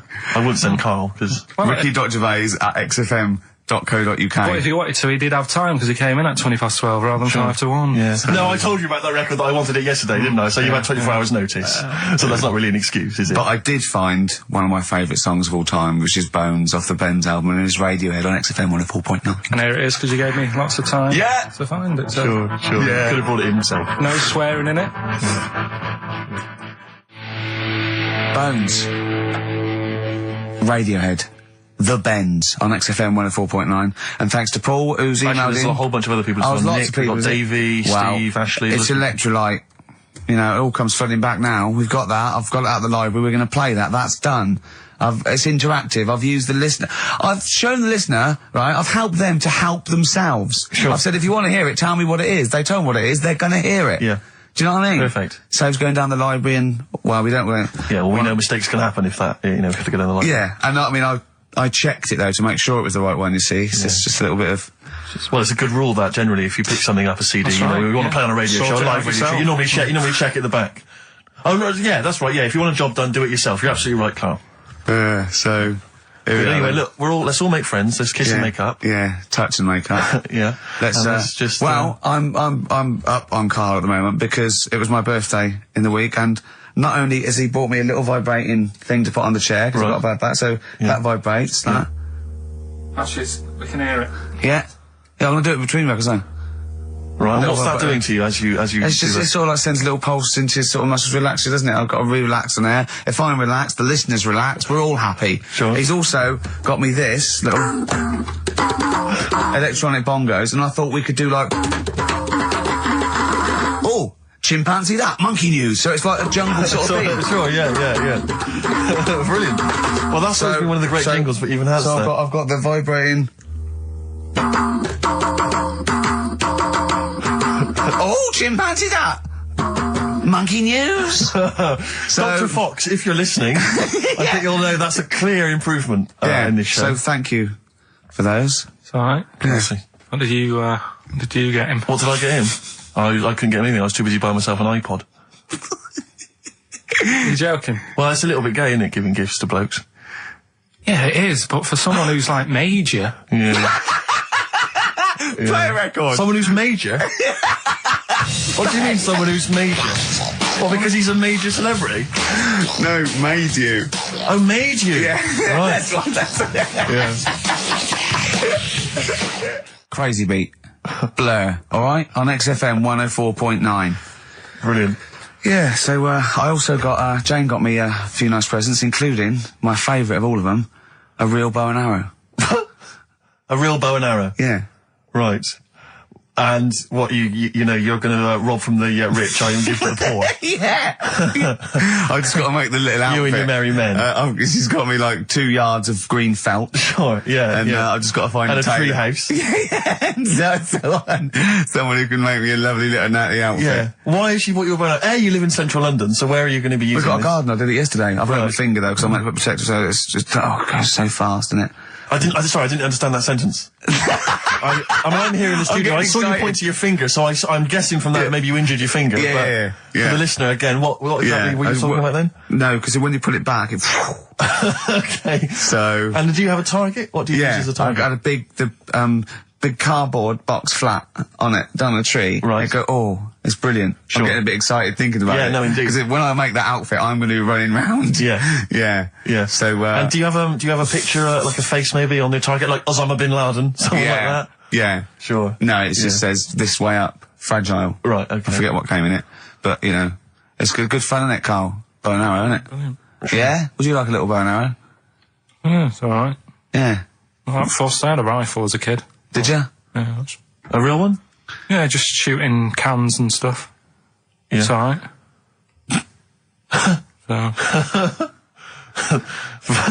Well, a wonderful anecdote.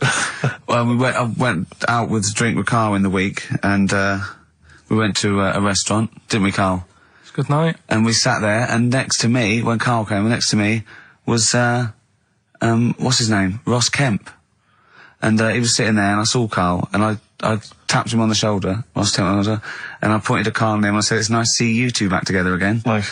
And Carl was horrified. But Carl didn't know that I'd already spoken to him before Carl arrived. Yeah, so I thought it was okay. I thought I could break the ice because I'd met him before. Sure. So he just thought I was insulting him. And when in the week we were talking about his little head, weren't we, Carl? And Carl suddenly stopped the conversation and said, if I had hair, what would we be talking about now?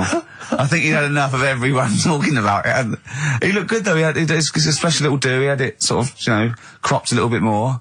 I like it when he's just freshly had it done. Mm. Do you like? Yeah. Has that ever happened to you, Steve? If you're somewhere, say if you sat somewhere, does someone sort of, you know, is he anyone else who you look like, or would you say you're a bit of a one-off?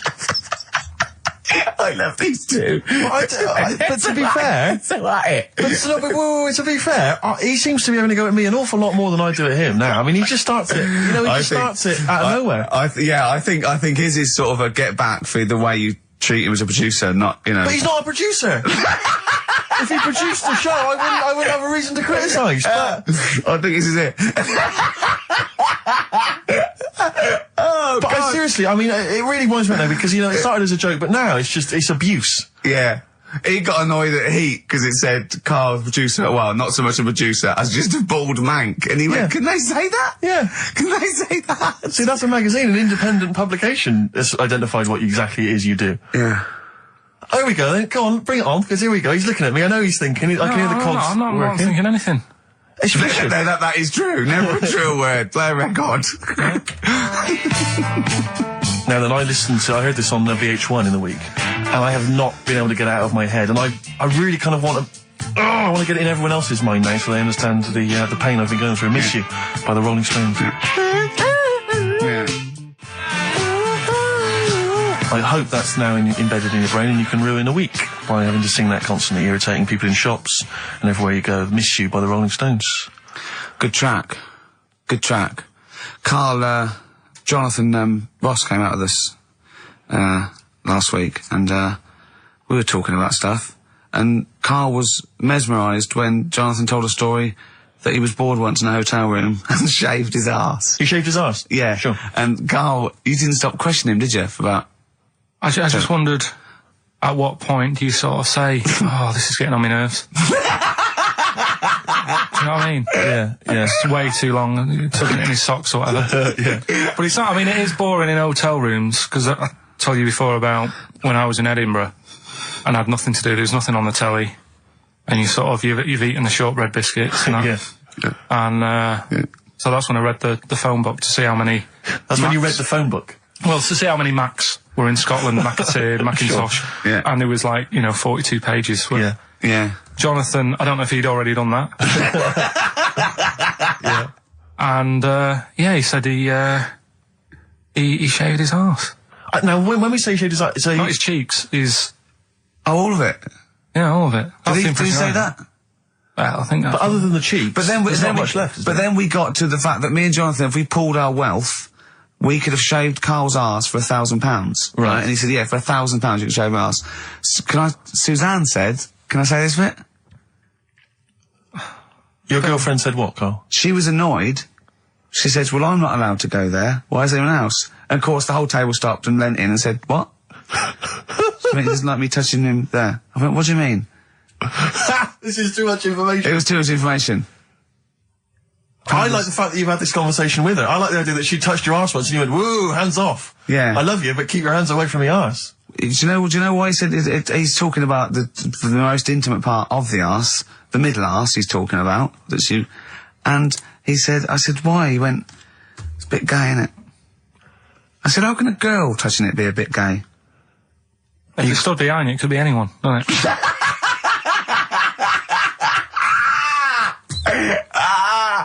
Oh God! And it seemed, I mean, you can imagine the conversations we were having, right? And it's that thing that the waitress heard something every time she came over. She heard the word, like, cock or... Jonathan Ross saying, I shaved my arse. yeah. And, oh dear. But it was, it was a good night, wasn't it? So, it's £1,000 now, isn't it? But presumably you give Suzanne half anyway, so everyone will be happy. You've used the arse to best effect. She's got half out of it, so she's made as much out of your arse as you have, in a sense. Me and Jonathan are happy. Yeah, but to be fair, it's his arse on the line. So I know, but I mean, it's not like she's getting a bum deal. Well, she's getting 500, quid. No, I understand that. But do you reckon? Just thinking of some more. Play a record. Can I just ask, before you play a record, if we were to shave your arse, let's say we did it for charity or something, got sponsorship, how would we do it? Would we use one of those big kind of old-fashioned razors? No, I'd use a Bic Safety. I'd just straight away. And would you use a gel or a foam? No, first of all, I think I just, lather it up. Right, so you lather up his arse first? I do the outside bits, just goes straight down, big broad strokes, clean, right? Then I'd have to go in the crevices, and I'd need an assistant. I'd pop it apart, and just very gently go in there. I might even use electronic equipment, just so there was no sort of, like, nicks. Okay. So an electric razor? Or, I might wax the internal middle arse.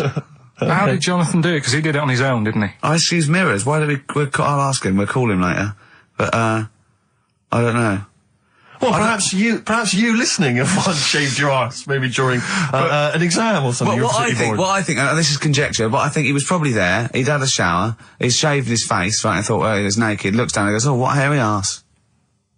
Well, hold on, I've got the razor in this hand, I've got the mirror there, I'm not on stage for a good 10 minutes. Yeah. There's one thing I don't like going on stage with, is a hairy arse. Bang, drink, wallop, done. On stage, thanks, see you later. See you next week. Yeah? What are you thinking, Carl? No, it's just how hairy was it? Do you know what I mean? How hairy was it? Because I imagine, you're saying mirrors and stuff. But how old is he now? He's 42.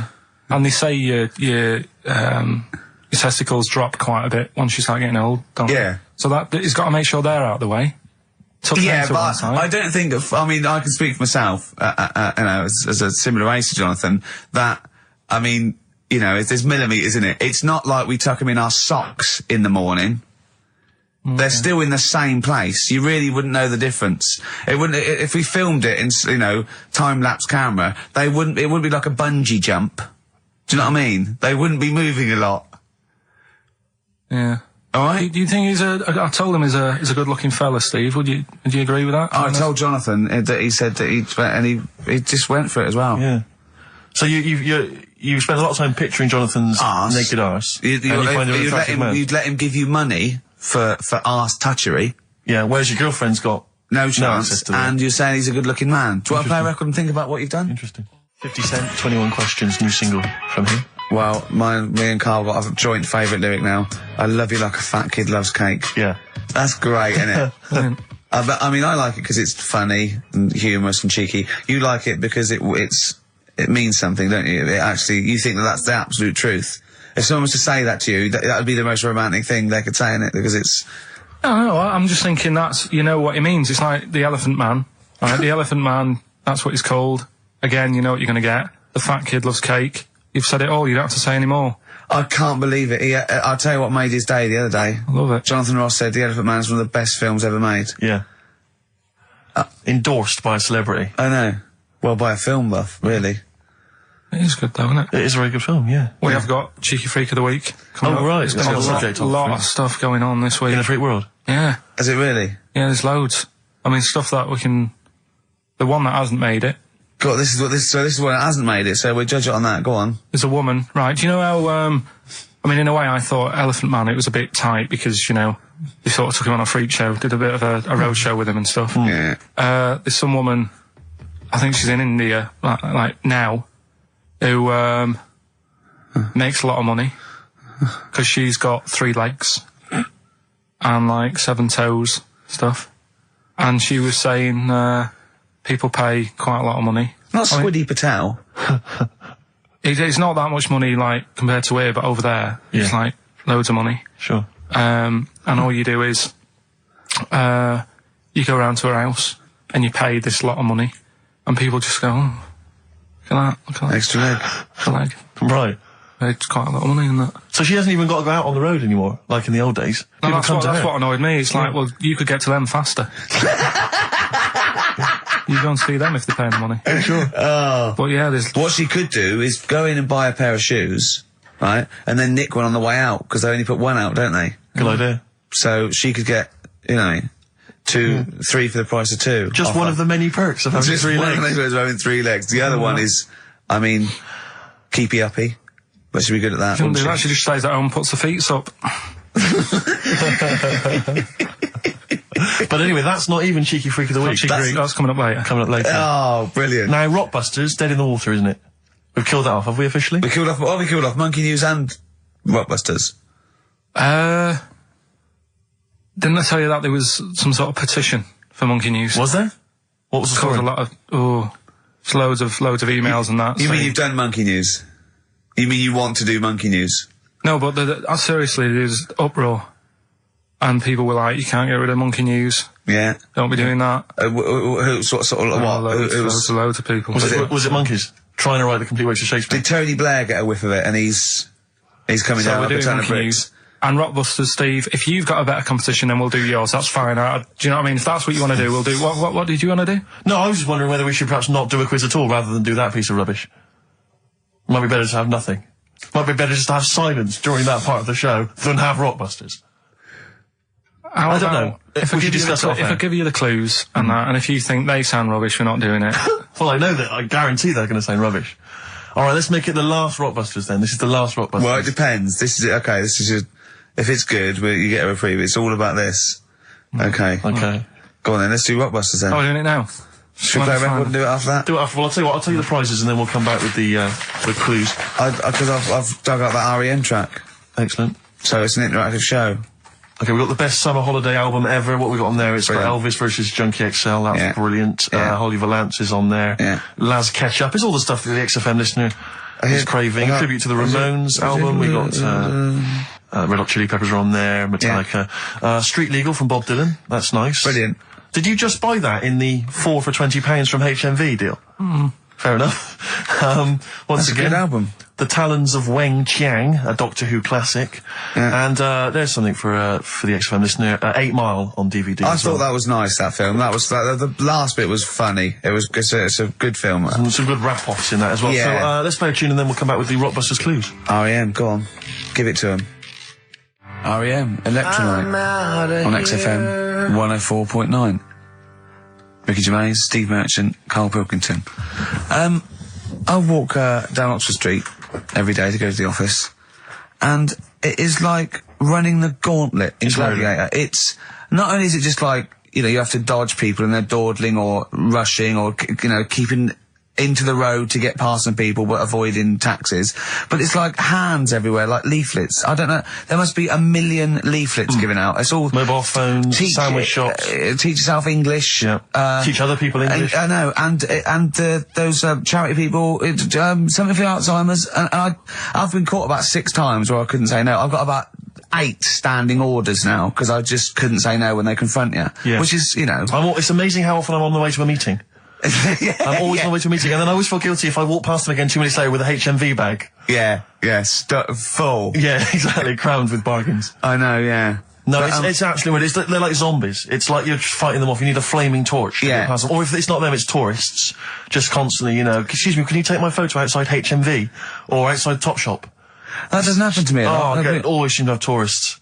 Just in the way, just kind of dawdling, looking up at the buildings. I walk so fast. I put my head down and I just try and walk so fast everywhere now. Because But Oxford Street is just, it's unbelievable now. And I think it's age that I've started noticing it. Even if the window's open and I hear just like cars and they're on the mobile phone, it's the loudest place in the world. Yeah.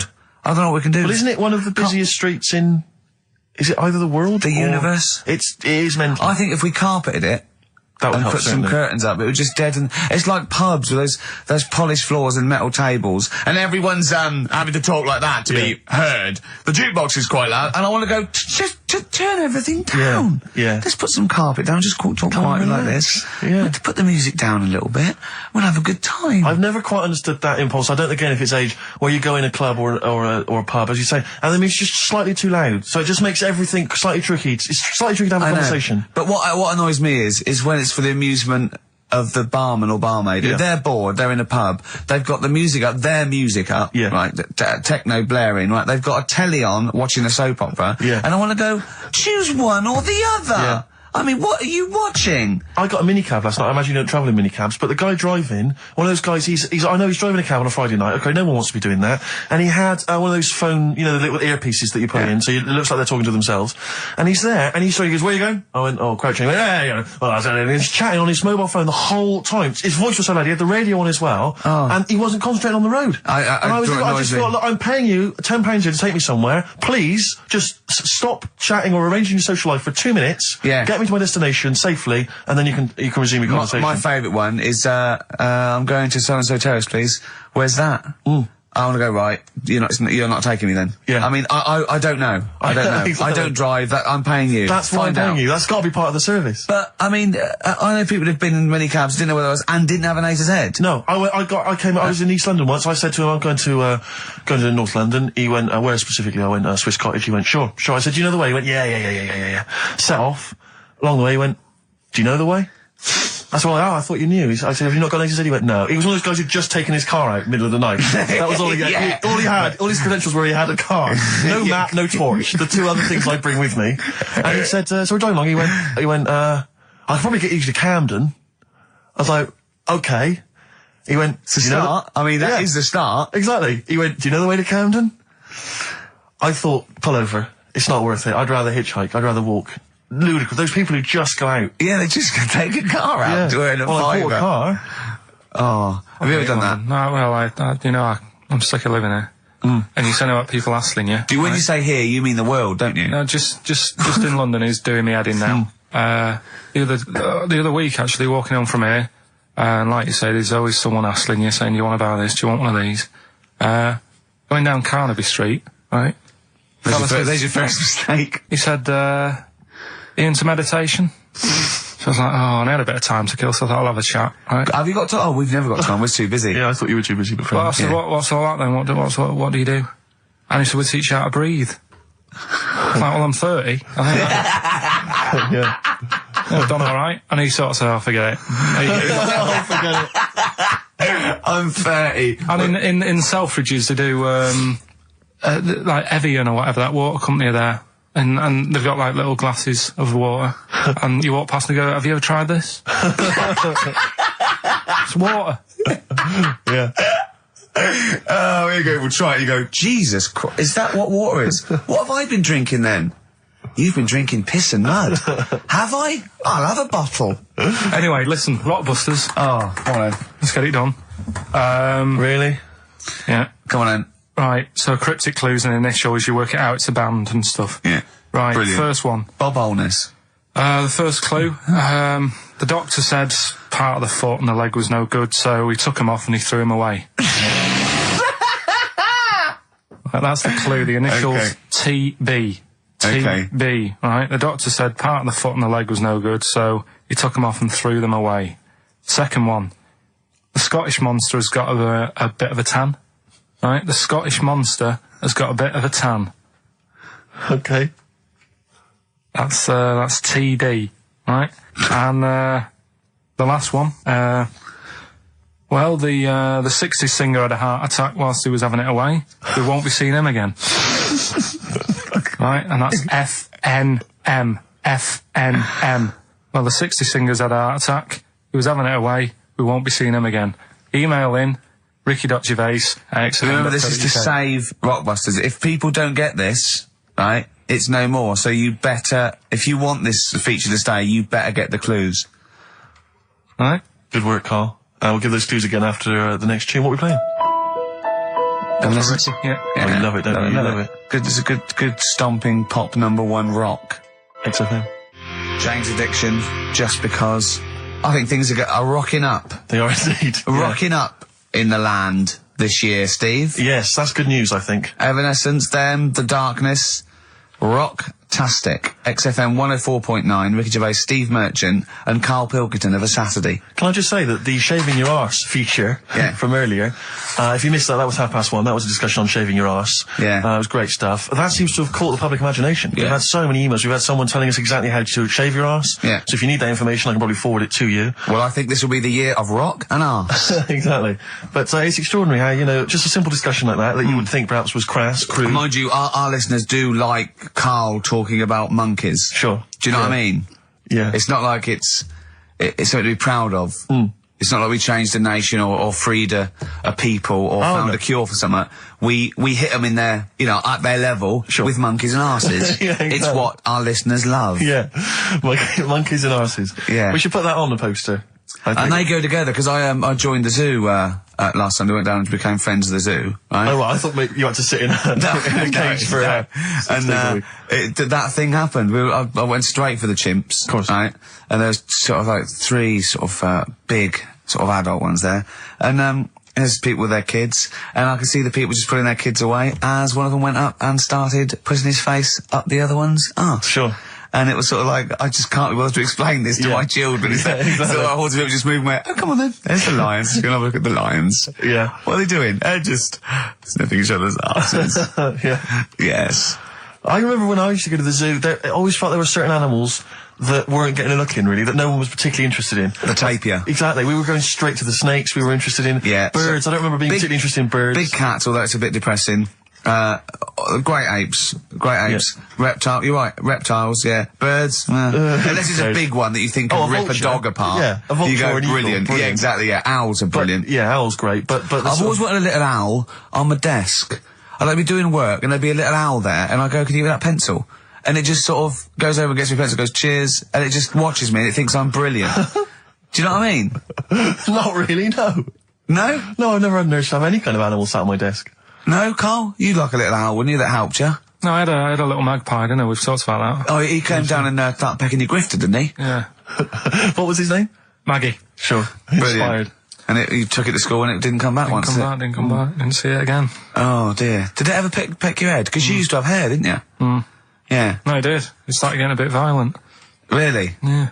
But was it becoming sort of age when adolescence, probably sexual frustration sort, you know, because I think magpies go for shiny objects, don't they? And you were probably sort of, probably losing it a little bit then in the front, and so when the sun was out... There's a bit of a sheen on the front. They saw a glare and thought, I'll have that. Yeah. What is that? That's brilliant. Yeah. Or as it was sort of pecking away, it mistook it for a tree.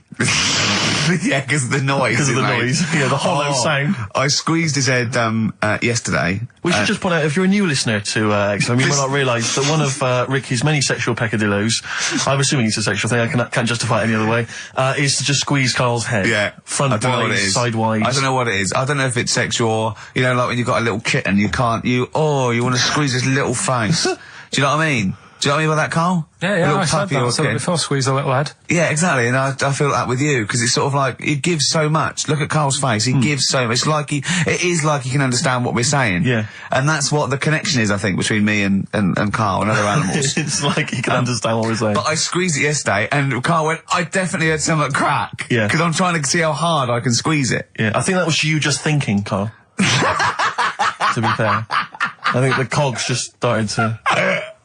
No, I mean, I think there is a danger, because I think there is a danger that you could squeeze it too much. Yeah, I know. He did a good deed today, the other day, didn't you? Was it? Yeah. What were you up to? You were just, you were talking about, like, you know, being hassled in the street and stuff. And, I get hassled a lot by the homeless. Don't we all? You should go home to sleep. Yeah. I'm here, mate. But no, I do treat them a lot. You know? You treat them. I love that. You had a good day? Yeah. You've been good? Yeah. There you go. That's 50p. Suzanne does the Save the Children thing. You were talking about, you know, charities hassling you all the time. She does that. And I sort of say, well, you do that. I'll look after you. You'll take care of the homeless. I'll take care of the odd tramp around where I live. And how do you treat them? Loads of different ways. 50p I might give them. Yeah. Or I might, you know, they'll sort of say, oh, have you got any money? I'll say, what for? And they'll go, I'm really thirsty. So I'll go, well, hang on a minute. And I nip and get them a little Diet Coke. Sure, Diet Coke. Yeah, they want to watch their weight. Yeah. They're going full fat. Oh, what an insult. Yeah, exactly. To a man like me. Yeah. You know, I'd rather treat them than... Because a lot of people spend money on, you know, problems abroad and stuff. Right. I just think, you know... Yeah, I'm just saying. Oh, God. Like what? What do you mean? Like famine relief? Well, you do get sick of it, don't you? You know what I mean? It's not... You get sick of it. No, I'm just saying. Wait. Go on. I'm just... I know, just let whatever you do now, Steve, don't interrupt, because I'm scared, but I just think it's worth it.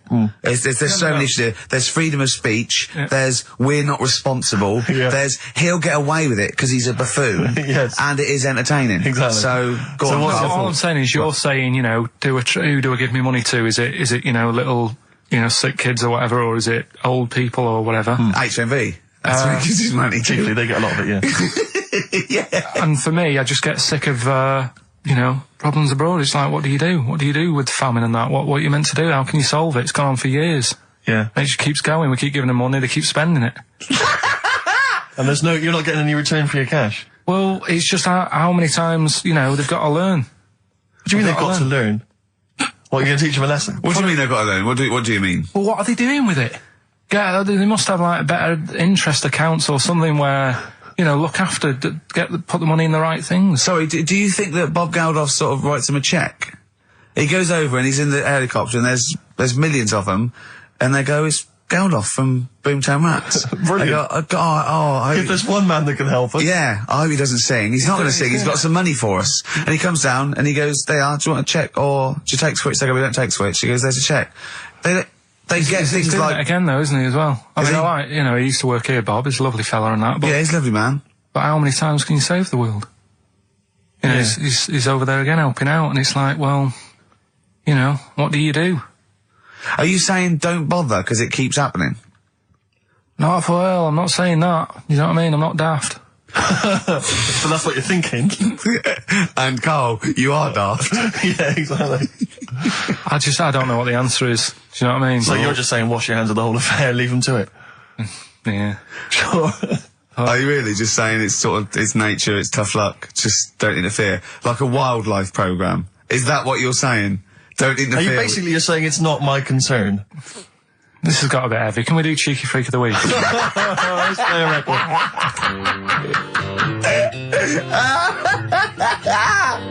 Oh, God. My Hey Hey out of the blue from the album Rust Never Sleeps by Neil Young. Such a brilliant song. Oh, he's a great musician. He's amazing. Yeah. He's incredible. I think we're playing Neil Young track a week. Okay. From now until Christmas. Brilliant, okay. Alright? Excellent. On XFM 104.9, I'm Ricky Radio with Steve Merchant and Karl Pilkington. We were talking about the homeless. I saw a homeless guy in the week as I was walking down Finchley Road, and he was peering in the window of one of the Dixons or something like that, just checking out the details on one of those cable TV packages. And I thought, one step at a time. I mean, firstly, I don't know, start eating your dinner off a plate. Yeah. And then work your way up to, you know, a house, a home, a widescreen TV, a roof, digital television.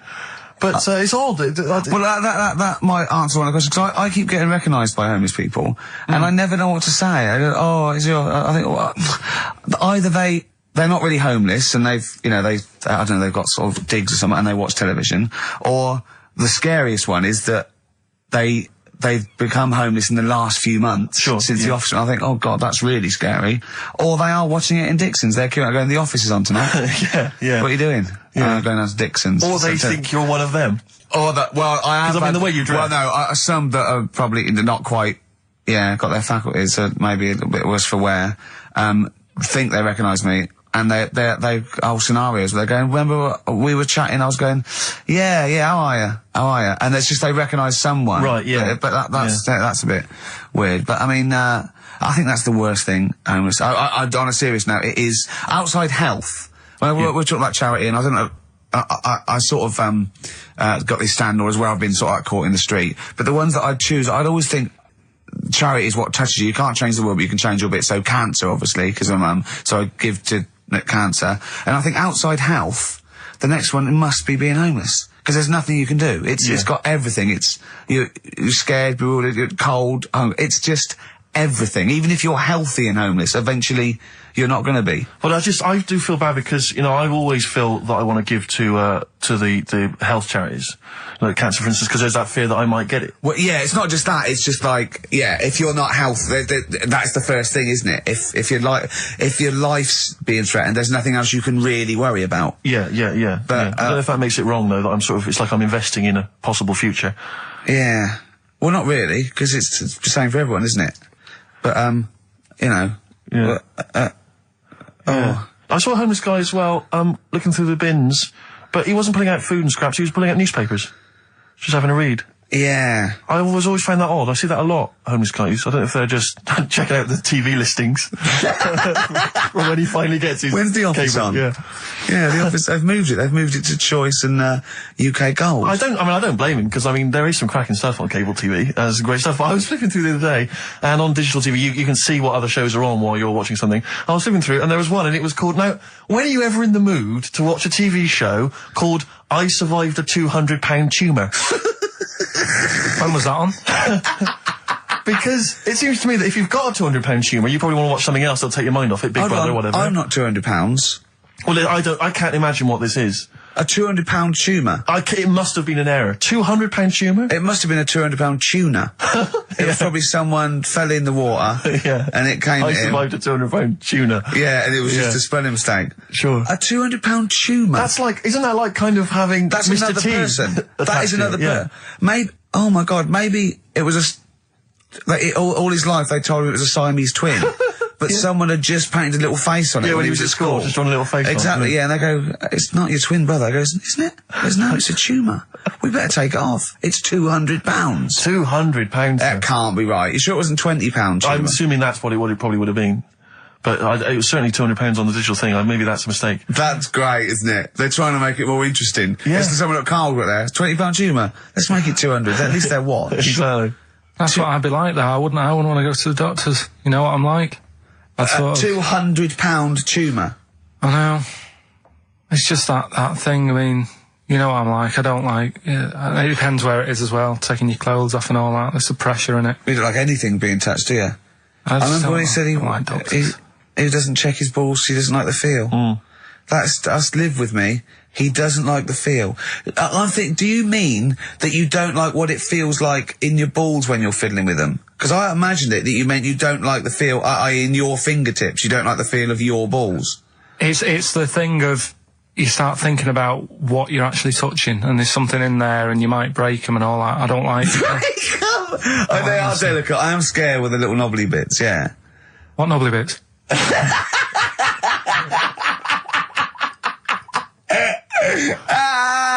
But I'll tell you what, it's that thought at the doctors. It's that thing of, it's not taking your clothes off in front of him, right? It's the way you've got to take your clothes off, but he asks you to go behind that curtain to do it first. Yeah. So there's more pressure, because then you come walking out with nothing on. Right. So it's like, why have you asked me to go behind there? Yeah. Rather than if I just sat there having a chat and he's going, so how have you been? It's like, all right, and just taking the pants off. Yeah, And then exactly, yeah. It's the pressure of... Don't take your clothes off. And you came out and he lit a candle and there was some soft music on. The lights were down. Nice. Yeah. Or he said, if it'll make you feel more relaxed, I'll take my clothes off. Yeah, exactly, yeah. But I'll do it in the form of a striptease. Now, Carl, I'm going to ask you the question, knowing the answer. What do you think of maybe a gay doctor just checking his testicles out? He's a professional, he just happens to be gay.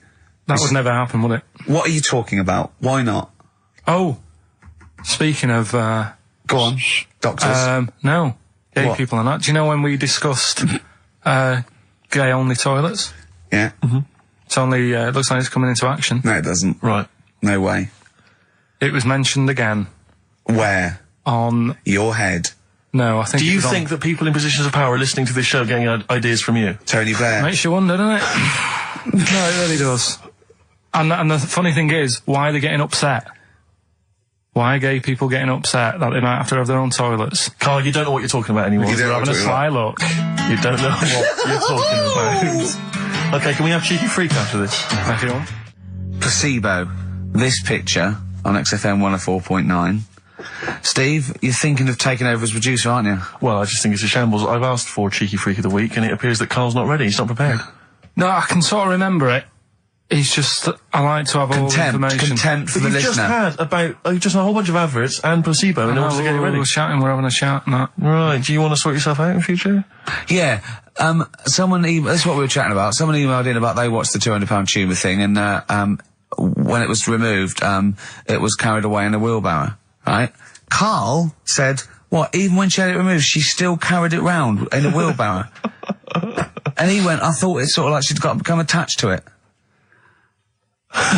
You definitely are my favourite thing in the world. It's great. Look at the way he's looking back. But I think they're all the same. The people, I have had more emails about people saying I watched the £200 tumour and I shaved me arse than anything else. When we ask questions about science, Shakespeare, we talk, yeah. Nothing. Science concept. We talk about political issues. One person emailed in. They said I tuned into the £200 tumour documentary. It looked disgusting. I couldn't watch for long. What were you expecting? Yeah, that they might sing and dance, do a little show for you. Anyway, these are really your listeners, Karl. Now, I think do you know what I mean? You sort of, you find your niche, you attract your.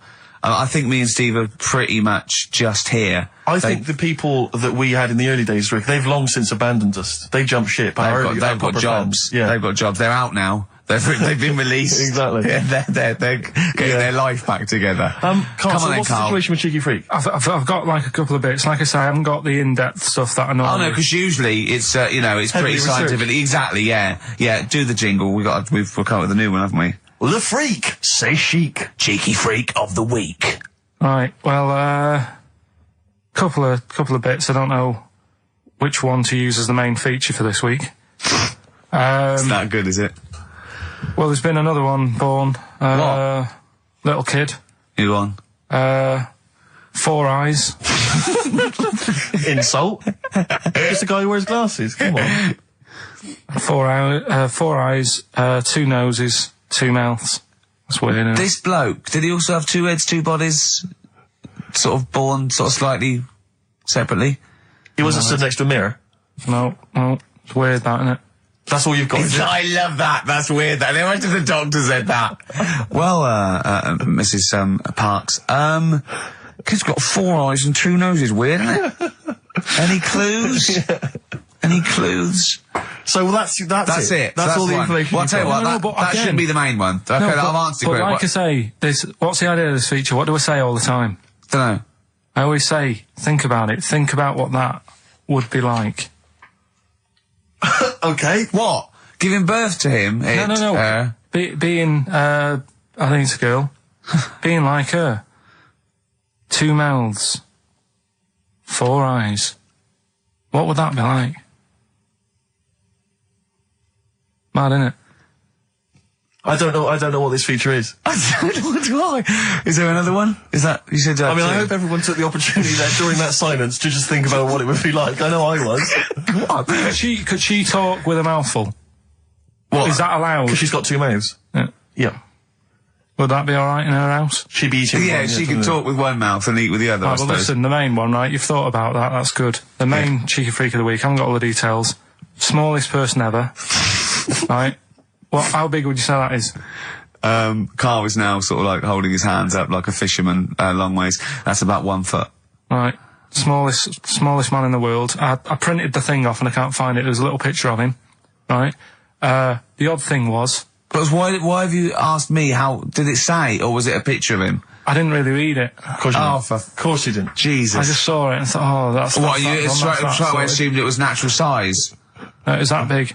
But what do you mean it was that big? Little fella, like that. But why are you doing that? What? It was a page with a little fella. How do you know that was natural size? No, it was, because he said it's world's smallest man. And the funny thing is, I've read the first line. I always read the first line. It said, "World's smallest man." Well done. The weird thing is, he got an head like a light bulb. The shape of it, apparently. I don't know if that's got anything to do with his shape and face. God. That big. His name's Mr. Watts.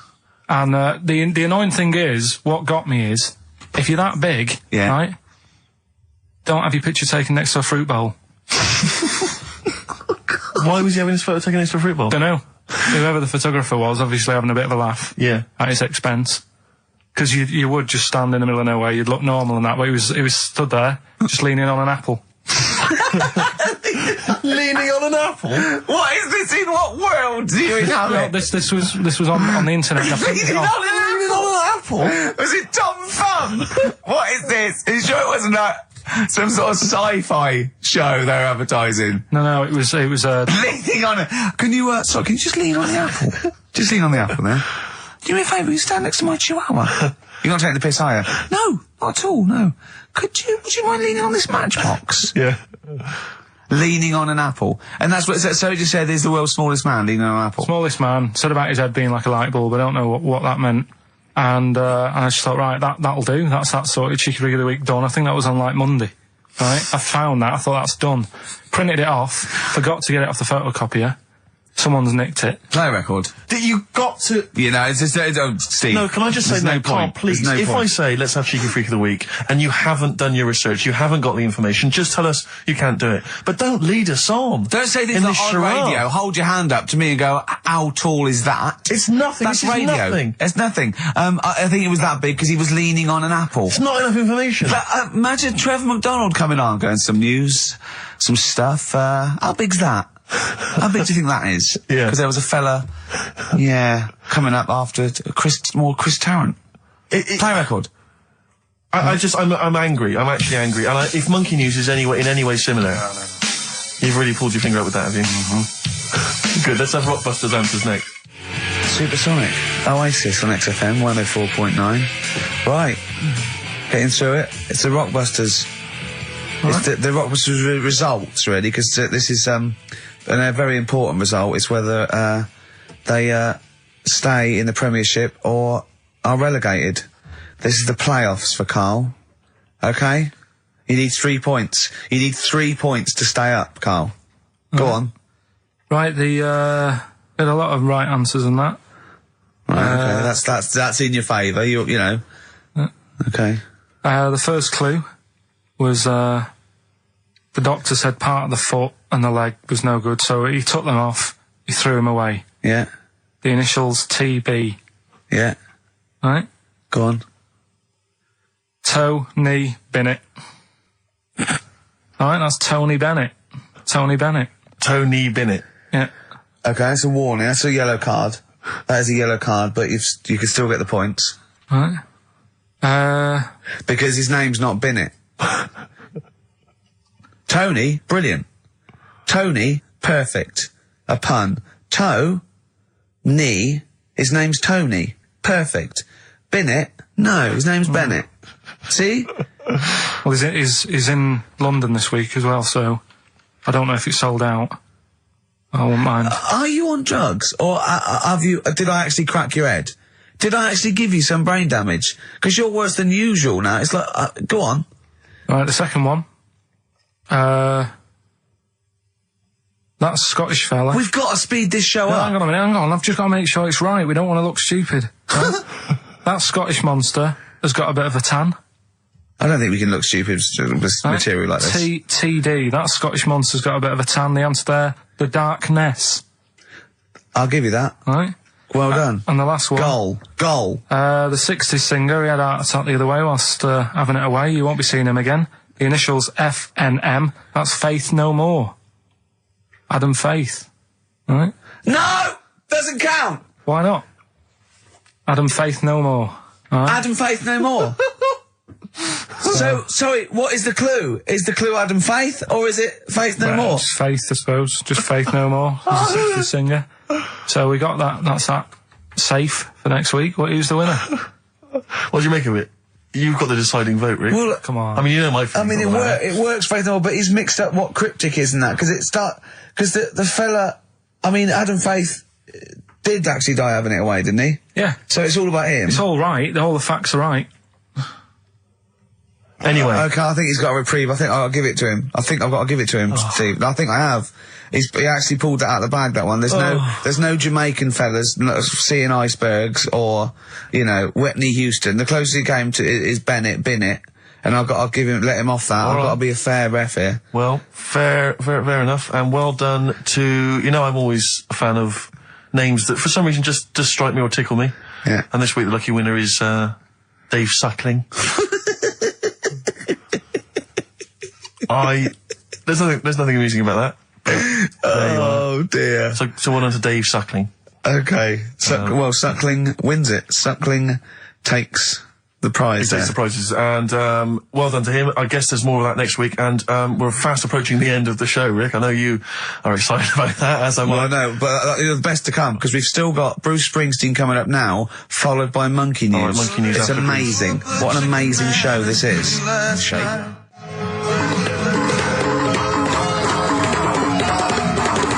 Chimpanzee that Monkey News! Excellent. So, Monkey News time on XFM. Karl Pilkington, the man in the hot seat. Karl, what have you got for us? Okay, Monkey News this week. We've covered a lot of stuff. We have indeed. Now, do you know, like, there's places where you can go for, like, weekend rests and stuff, Sure. and you relax, you sit in a little spa, you might have a swim and stuff. Well, they've got a place done for monkeys. Of course they have. Right? They can go there, they relax, forget about all the stuff they've got going on in their head. They can have a manicure. Right. Got nice meals. It's not called a manicure though, it's called a chimpacure. Beauty treatments. Yeah. Right? Look good and stuff. Yeah, well, look good, feel good, yeah. Now, you might think, well, that's pretty normal. Well.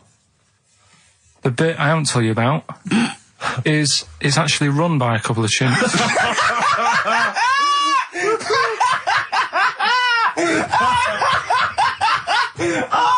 Oh God! Oh God! Oh God! You're a maniac! Right. Oh, for Christ! Oh. Let's just. That's like coming a chimp. Of course it's not. No, it is, because think about it, right? No, not think about it. What do you mean? Yes, it is. Of course it's not run by a couple of chimps. What do they do? Get a loan? Right. If a chimp wants to have a rest, yeah. Where would you go to? A place that's run by humans that don't know what chimps' needs are? No! My point is this, how did they get it together? How did the two chimps, Mr. and Mrs. Chimp, went for a loan and said, I'll tell you what we need, a spa. I think it started off quite simple, right? Just you know, basic stuff. But they've expanded over time because it's become so popular. It's gone mental down there. Sure. They've all heard about it. Now, the thing is, the problem is this, right? That isn't even the top and bottom of it, right? Oh, Christ. The problem is, it's been going on and on and on, right? It's been earning a lot of money and stuff. The monkeys are happy. The monkeys that go there are loving it. They're telling friends and stuff. They're all coming to it. Now, the problem is, it's this little monkey, little man monkey and a little woman monkey, right? Yeah. They were sort of girlfriend and boyfriend. Sort of. It's an open relationship. They can play around if they want. Well, the problem is they're not married, right? Now, trouble brewing. The lad monkey, fella monkey, he's getting quite old. Mm. And the problem is, because it's his name that's down on all the stuff. All the forms. Let him finish. I'm getting scared now. Let him finish. It's his name on the business. And the problem is, his missus is kind of like, what's going to happen? Sure. Where are you getting this from? Internet. Oh, I don't know where to start. No. This is the... Can we just hear the end? This is ridiculous. So, the problem is... The female monkey is worried that the male monkey is worried. What's going to happen with the business? What's going to happen? Of course. Right? Now... What do you mean, the business? The health There isn't a business. It's a joke. Rick, you're not listening. His name's on the form. The male monkey's name, it's in his name. Now, the problem is, the woman monkey has got some kids, but because they're not blood relatives, it's not going to be handed down to them. And the court... They're kids from a previous monkey marriage? Yeah. Right. So they're not going to get it. me just check this out. Yeah, otherwise you don't want to check the facts, otherwise you could look like a twat spouting shit on the radio. Please check the facts for scientific security. And they're just a bit worried because they're saying that the people in Ohio, which is where they've got the little health thing going on. So that makes it more believable that it's Ohio. Mm-hmm. I thought you meant it was Berkshire, in which case it would be rubbish. It looks like the local people are trying to get in there. They've seen the success of it. Sure. And they're They want a trying piece to of go the in and action. take it over and stuff. Yeah. So, Give me the piece of paper. Throw it away. Play a record. That's the worst one I've ever heard. And there's something wrong with you. You're educationally subnormal. Final tune from us, Tim Buckley. Lovely song called Wings. Back next week? Yep. Yeah. See you, Carl.